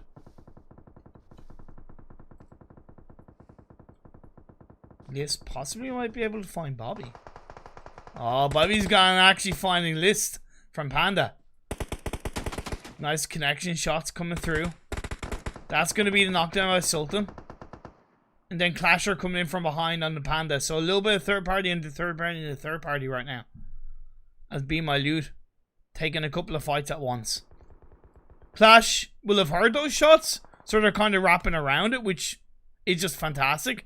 Same with Mezexis. Credit where it's due to Mezexis. They've wrapped around really nicely coming in on the east side. Now, basically behind the Uncall 4. Level Up. Holding on to the edge of boot camp with, Be My Loot kind of in front of him. Along with Codex. Sprays prone down. Not really connecting by Kendo. Has to reload his clip. Not getting Motvic, although with the blue zone. Putting a lot of pressure onto Codex. Codex could be able to survive. Vault gets connected on towards by being My Loot. Level Up, leaving Illuminate with one player left standing. The circle goes in the favor of Illuminate. It shifts up north once again. Illuminate, Evil Boy is the only player inside the circle. Panda get taken down by Vault Esports. Nice play by Vault Esports. Level Up onto Codex. Leaves just Codex with 2 players up. The Uncall 4 now going to push in on towards the compound that's inside the circle. 7 teams left, 23 players alive. All the teams on the down on the southeast outside the circle will have to push their way in down the hill towards the black hole. Be My Loot and Clashy U are going to clash together with Bobby getting knocked down by Trazen and Acer. That leaves Payne and Sultan to try to hold on with Alpha further forward. But the shots are going to go through. Sultan gets on Trazen. Terminus going to fire forward with the AK-7. Along with Acer. Acer is going to find with that Vector power coming on through. Alpha is now going to be the last player standing along with Payne for Be My Loot. Prone his way down. The blue zone's closing in. Acer wraps around and finds Payne. And now Alpha taking the chunk zone of the blue zone. The chunk damage fighting his way up. Gonna look for the revive as Acer gets knocked by Level Up. MZ is now just gonna be last player up for his side. It's the level 5 blue zone tick damage. It's gonna do a hell of a lot of hurt as the Uncalled 4 hold on. Mezexis have wrapped quite nicely on the north side of the circle, but with it shifting over to the west, they now have a tough task of getting across the road, and it's just Malum left standing. 6 teams left. Codex holding on with Wait, saying, wait, stop, listen, hold on, I can't survive. MZ goes down. That's the end of Clash. Be My Loot have been able to hold on with Alpha, now the last player standing as he pushes in. He's going to take a lot of tick damage. Is he going to be able to heal up? No, he won't, because he only had a couple of damage bandages. Down goes Be My Loot, and we are up to 2 teams left standing. Just like that, you are up to the Uncall 4 and Level Up as the 2 teams up the hill. The Uncall 4 goes, while Level Up have the compound in play. Now, Level Up could take advantage of this as Zuby gets a knockdown onto Psychith, but Monk onto Kendo. They're trading knocks right now with Kendo getting knocked down. Zuby gets another knockdown onto Monk. The blue zone is closing in. Endro gonna take that blue zone tick damage. I don't get... Okay, I definitely have a couple of questions to ask for the Uncall 4. Why they decided to wrap around up the hill if it wasn't in circles. The next phase just go in the favor of Level Up. Chiquita has no heals, but he's spraying through because he just doesn't care. And he knocks down the ranks. Baka gonna be the angle holder while the revives are coming through. Chiquita has a couple of bandages. Endro's gonna get finished up. Now it's just Chiquita against the full squad of Level Up. Yet to push his way into the circle as well. As Baka goes by the side of the tree. Chiquita has a whole army in front of him. Blue zone's closing in. The tick damage is gonna be strong. Time ticking down. Down goes Chiquita. And the chicken dinner is in the favor of a Level Up Esports. 12 kills for their side. They came in, they took hold of the edge of boot camp, took down Illuminate, took down Codex, and then they were able to just finish this game up quite nicely. Need to turn this volume down, indeed. The Uncall 4, great game up until the end. I don't get why they rotated uphill. Like, if I could ask them, I would, in terms of how he, like, how does, I just don't get it. Like, Why did they go up the hill? It doesn't make sense to me. But it is what it is. Be My Loot in third. Another pretty solid result for Be My Loot, getting 7 kills. Codex in fourth with 1 kill. Mezexis in fifth with 3 kills. Which really, the rotation from Mezexis come down from the west towards the east and then up towards the northeast was really nicely done. I gotta give him a lot of kudos for that. Clash in 6th place, getting 6, 3, 9, 10, 12 kills. Vault Esports in 7th with 2 kills. Illuminate in 8th with 4 kills. Yeah, Panda in 9th with 1 kill. The Accelerate EU in 10th with 0 kills. Yeah, the Elite in 11th with 0 kills. Next Side in 12th with 0 kills. True Team in 13th with 4 kills. You had Clay Alpha in 14th with 0 kills. You had Unity Attack in 15th with 0 kills, and you had Atlantis Excelsior in 16th with 0 kills. Have I got... Okay, cool. Yeah, that was a really solid game 4, to be honest. Game 3, should I say? There's one more game to go. Just gonna charge up my headphones while we're waiting. But really solid game 3 in fairness, guys. Sandhawk circles weren't really too bad. They weren't really too punishing, I feel. Especially considering what we've seen in the past. The fact that it did shift towards the mainland pretty early on meant that teams were and should have been more confident of their rotation from that point, and the fact that they knew it was going to be in towards the mainland. So that was really nicely done indeed. Yeah, overall good game. I'm going to go for a bit of a break before we get into the last game of the day. 4 games. It's going to be Vikendi for the last game of the day. I'm looking forward to it because we all know Vikendi can be pretty crazy with the circles. And it's EU Vikendi as well. So, yeah, pretty good indeed. Let's go for a bit of a break. And I will see you guys in just a couple of minutes, hopefully.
Man, I love that video. I could play that all the time. I really could play that all the time.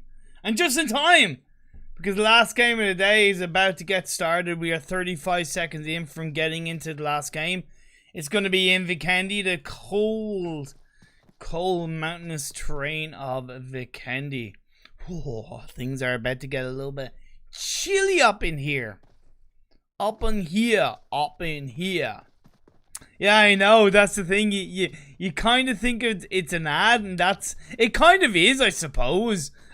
Just it's a non-ad ad, but yeah. Let's move scene, get into the game, wait for the circle shift to close on through. Oh, plane path, plane trajectory, quite easterly, gone from south to north. Oh my lord. Oh. Okay.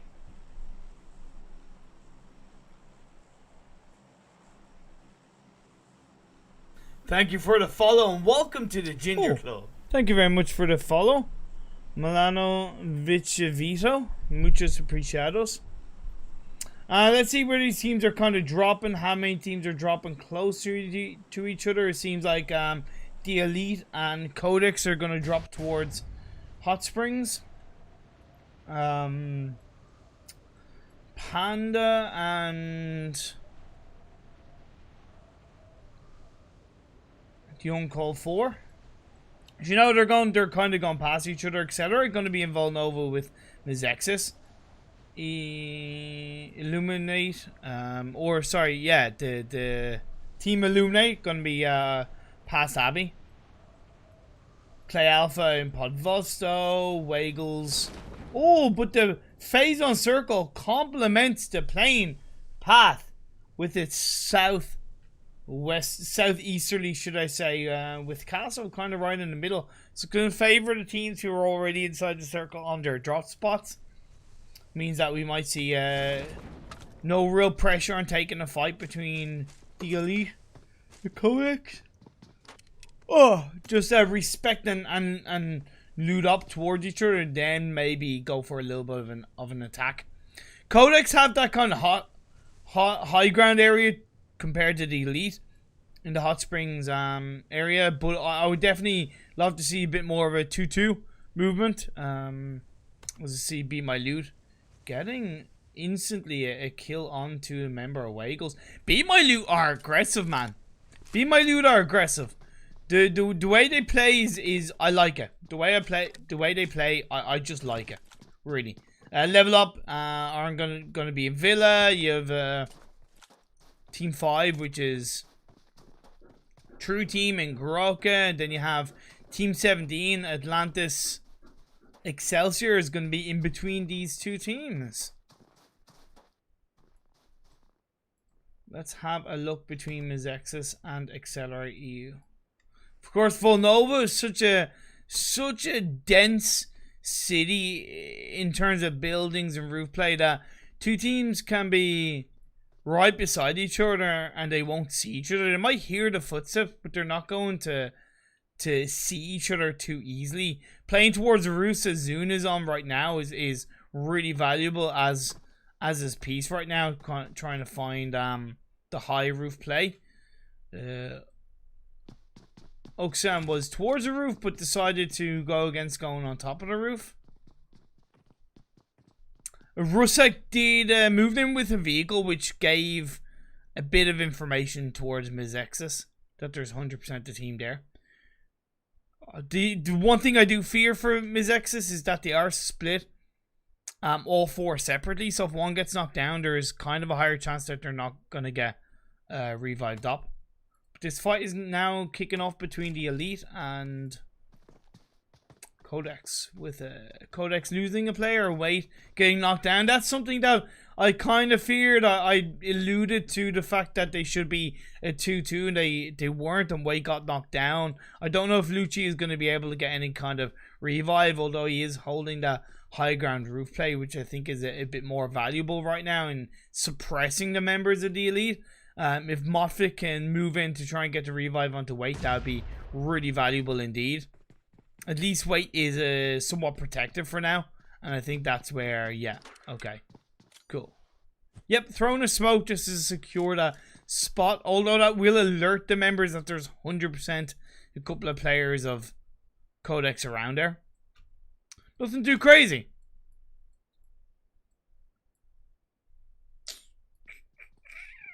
Ooh, okay. So, the Uncall 4 has Endro knocked down. He did a bit of scouting, paid the price, getting knocked down by a member of Panda.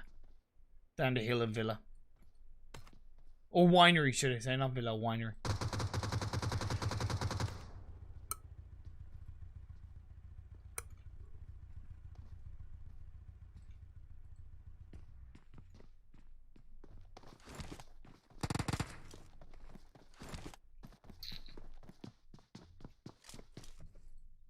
Just having a look around. Let's bring on over to this fight still between Mezexis and Accelerate. Just like that, Bimba gets knocked down on the Zune. Of course, they're going to wait. They don't want to go back out in the open too quickly. Zoom was on his own. And Malum is on the roof, along with Q Loco on the side of the road. Peace now jumping forward. So they've got a couple of nice clear angles onto the members of Accelerate. So Zoom could be a bit of a bait. Rusik is on the other side, but he's lower down inside that building. So I don't think he has too much of an angle on Peace. And Peace is aware that there could be a player there. Smoke's being thrown out to try and to... Oh, no. Okay. Okay. I wasn't sure how Tomiko and Oxian was going to play around that. Smoke's being thrown out to try and get the revive onto Zoom. Bazoon is losing health slowly but surely. Shots are being fired. Peace gets a knockdown onto Tomiko. Nice play by Peace to suppress and push back the members of Accelerate EU. Of course, as he's on his own by that roof, he wants to be careful. He jumps down, takes a little bit of damage, but nothing crazy. That could be the sign for the revive to come through onto Zune, but Rusak has a bit of an angle, but it's not enough right now. It's just not enough. Duxan finds Peace. Oh no, it's all falling apart for Mezexis. It's all falling apart. Peace gets confirmed. Q Loco is knocked down. He's going to most likely get confirmed. That's why sometimes you're better off just letting somebody go down and disengaging as a three-man team. Just saying, Mezexis, you don't always have to go for the revive. You didn't know where all of the players were from Accelerate EU. Credit for the attempt, but yeah, that was poor. Thank you for the follow. overall. Welcome to the Ginger Club. We've got a 3-team fight here between Level Up, Unity Attack, and Panda. Panda able to get knocked down on the Executor. It's 2v2v2 right now between Exist and Shumaru.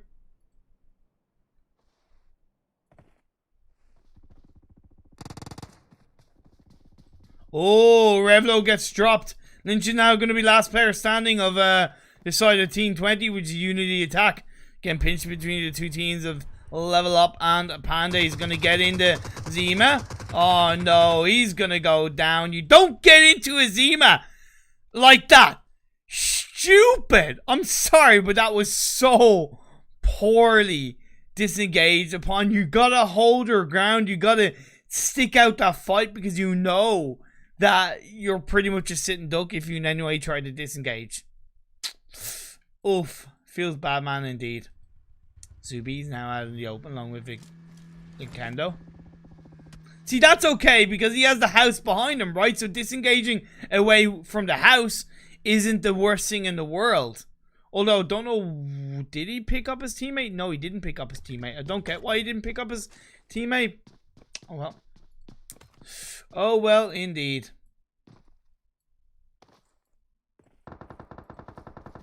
Be my loot taking a lot of damage with Sultan taken out. Alpha, Bobby, and Payne. playing around is Clash EU on the other side of the road. Team 9, which is a KDV, now has just a Savage left standing. I don't get, because KDV rotated from Cosmodrome, you know, yeah. I don't know how he's going to hold on right now. It's Clash, actually. Clash are going to send themselves up inside that vehicle, wrapping around. Maybe if they can find Savage 9 first of all. But Savage 9 is prone down. The blue zone's closing in. But Savage 9 is yet to be spotted. Trazen's going to find him. Trazen takes him out. Instant reaction from Clash. Great play. Now it's just going to come down to the Be My Loot and Clash, as Trazen is going to try and heal up first of all. MZ is inside the blue zone, but that's okay. Terminus is taken down earlier on, so it's 3v3 as Bobby should try to move on around the side of the wall. Payne has sent himself forward. Alpha's on the other side. I don't know how much information Alpha has on towards MZ. He finds MZ. That's a great knockdown by Alpha of Be My Loot. Thank you for the and now as follow. Bobby Welcome sends down to on the other side of the wall, he's going to look for Trazen and his Azer, as Payne is going to push his way around, going to go for the jump shot, flying his way through. Acer is still alive, but he's low in health. He's going to try and heal up. Trazen gets dropped to the floor by Alpha with the MP5K. And now Acer is going to be on his own. He's going to find Bobby. He's going to be pushed down to half health. One on each side of the road for him. That's going to be the end of Clash at the hands of Be My Loot. Nice core play from Be My Loot. Alpha was integral for them winning that team fight, finding MZ, finding Azer, or Trazen I believe it was, and it was just that last player left from Clash. Phase 2 is centered up quite nicely, nothing too crazy. That was nice by Be My Loot. Really good stuff by Be My Loot. Really nice stuff. Teams rotating in from the edge / outside of the circle. You have Team Illuminate. Going to get pretty close to Atlantis Excelsior. Next side coming in through Abbey. Yeah, that's where Omega finds Evil Boy. So it's just Evil Boy and Skeptor left standing.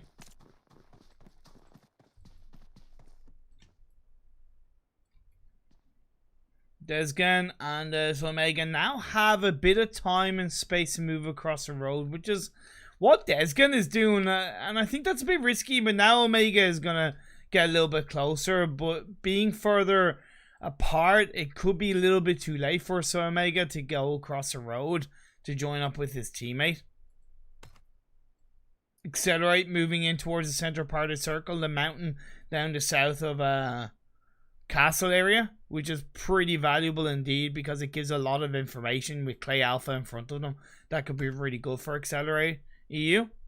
Definitely impressive the position if they can hold on to. Skeptor using that cliffside to his advantage to reposition around, which is really nicely done by him. It is a 2v2 on the outside of the circle. His phasery has gone down south. Still a bit of water in play, as the members of the Uncalled For still have to make their way across the bridge. Two members of Codex are camping right now, with next time going to be coming in from the west as well. Seems like Fruit and his comrade are going to stop by that compound to try and get a little bit of scouting before they in any way, shape or form try to execute a rotation on the eastern side of the river, which is the best thing to do really when you're rotating in from the south, kind of further away. And see, this was great by Accelerate. Got a knockdown onto a member of Clay.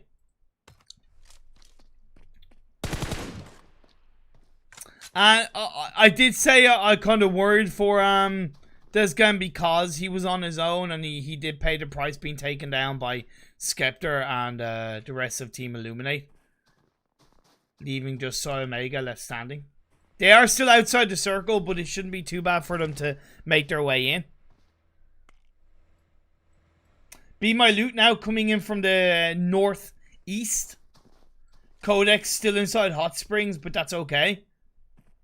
Clay Alpha were able to get that revive off, hang on to the coastal line, which I think is really good from them. They're going to get a decent bit of information on what could be going on towards Volnovo. Volnova, should I say. And because the side of the Uncalled For have moved up to Volnova, which I think is very risky, although the high ground of Volnova with the roof play of the buildings could give the Uncalled For a bit of information while the blue zone is closing in, so I get it. And because they're on the edge of Volnova, you know what, I'm going to actually say good rotation from them. It does give a bit more space for next side to move closer towards a bridge line. We will see the next phase popping on up in the next 30 to 40 seconds as phase 3 is about to end. Be My Loot threading with a little bit of caution coming into the circle. Same with the side of True Team with Hepriok being a bit of a scout. I do think the position of Clay Alpha is a bit exposed. I don't know how many vehicles they have to play with. They only have one bike. Unless they have a decent bit of utility, it could be risky. Making their way across the road to that compound could at least be viable for them, as the next circle has shifted up north.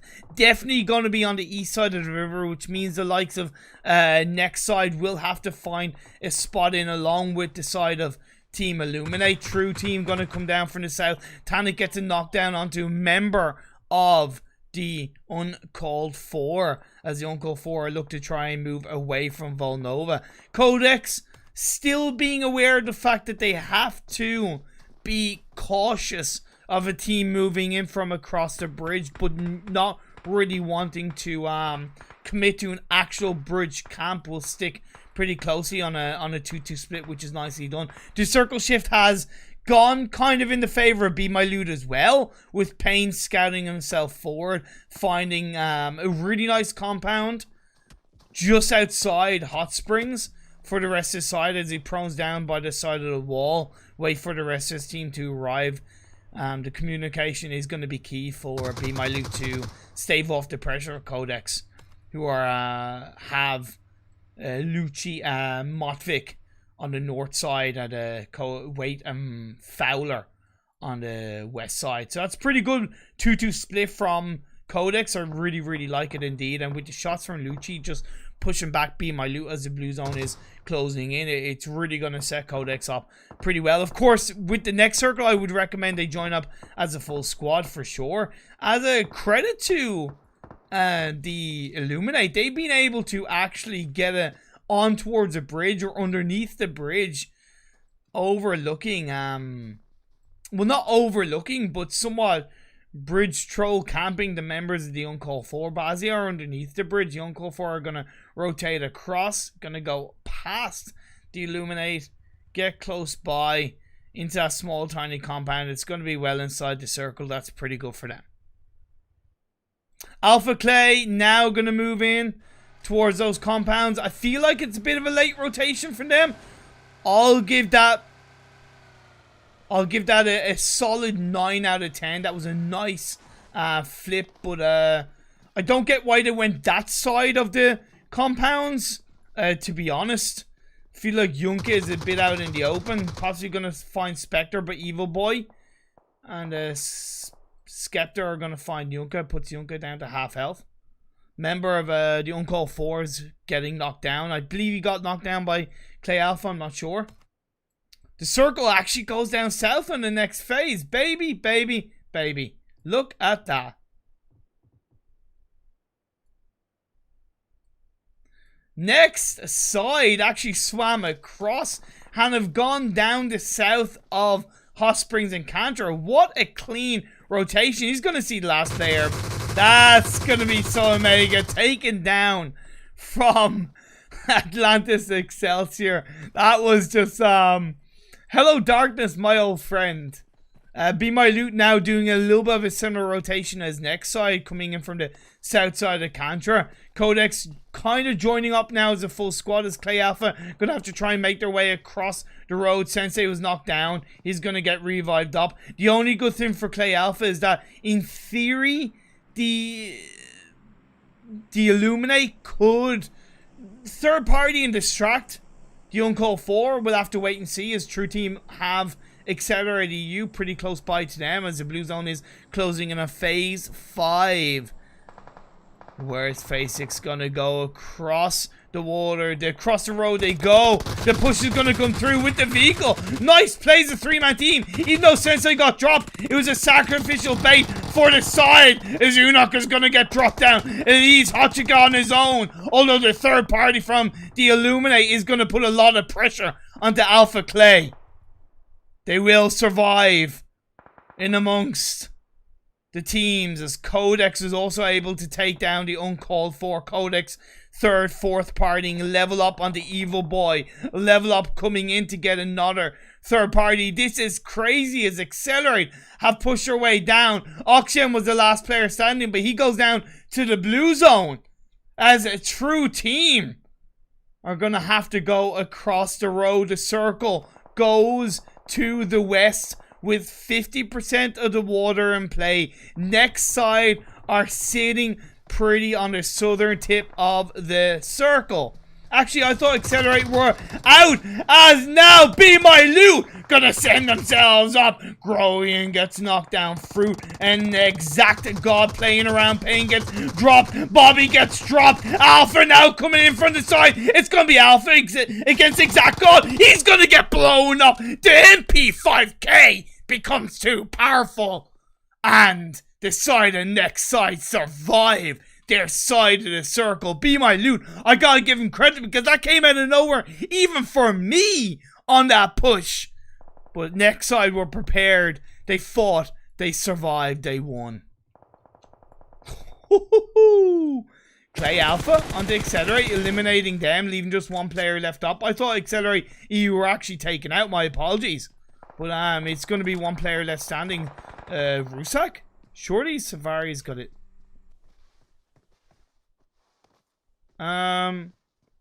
Yunka? Short. Guys.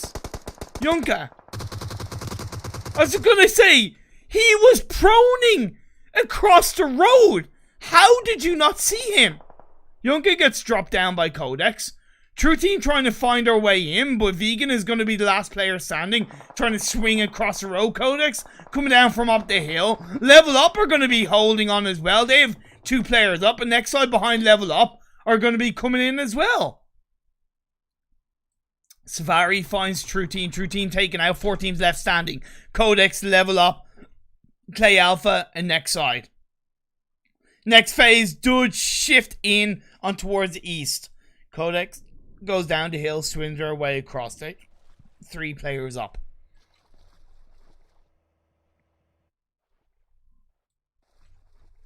Actually, 4 players up, because they've gotten the revive. So Lucci, Motvik, Wade, and Fowler. Fowler is holding on to a flank angle, looking for possibly the last player of Clay Alpha. You have Level Up as a 2-man team. You have Next Side as a 2-man team. They're going to have to swim. Not swim, but walk and run across the bridge, which is exactly what they're doing.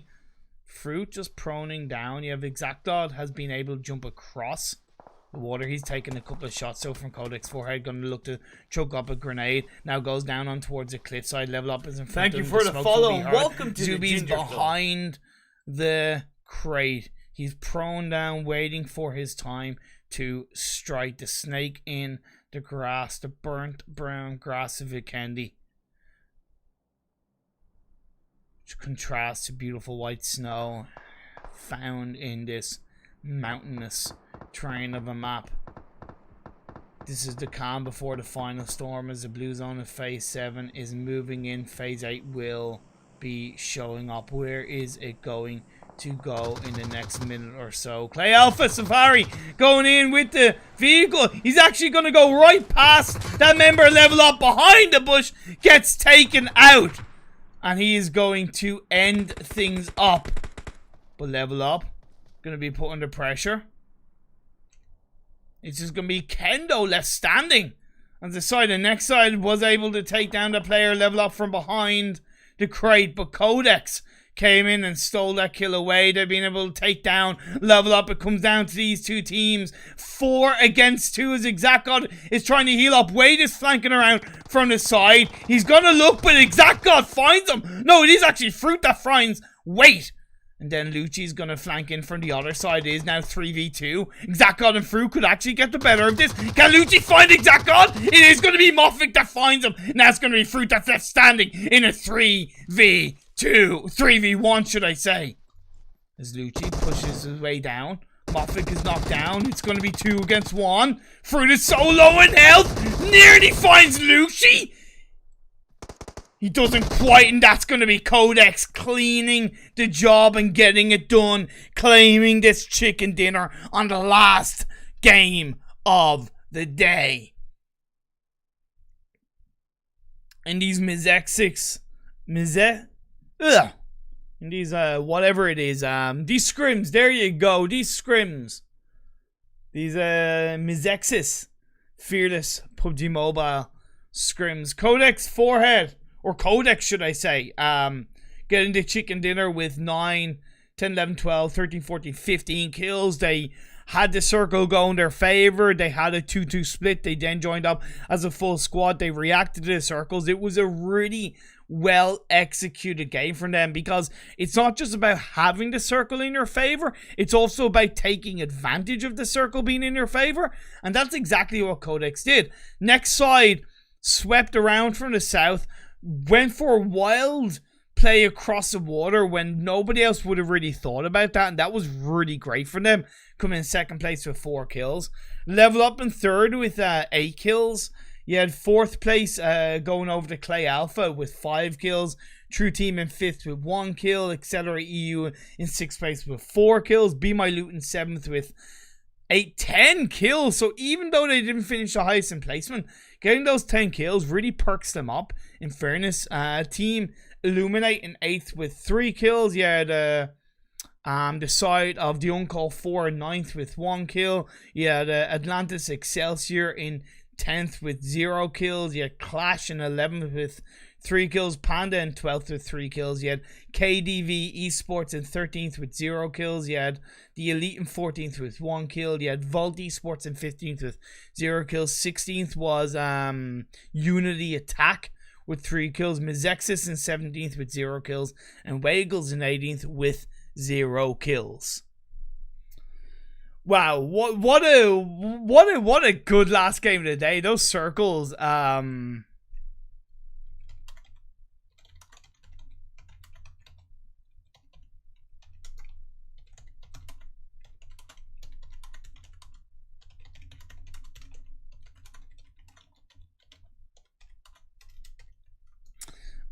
what a way to end these scrims. What a great last game of the day, as I switch on over to the different feed. But yeah, that was the Mezexis PMCO scrims. Thank you very much to everybody that tuned in and watched the stream and listened, and I hope that I've been able to provide a little bit of information for any of the teams that did play. As I have been streaming on YouTube as well at the same time, the VOD is available to watch over on YouTube. I know it can be a little bit easier compared to Twitch to watch over on YouTube, so you can check it out there on my YouTube channel. It's youtube.com/Imperium1 if you wish. Of course, you can follow me on Instagram if you want to at EVT_Imperium, as well as over on Twitter, also EVT_Imperium. And yeah, thanks to all the teams that participated. Thank you to everybody that tuned in, and yeah, keep safe, stay awesome, and I'll see you guys on another day. And on that note, I'm going to end with the video of the music, and then I'm going to end the broadcast. So have a good evening, everybody.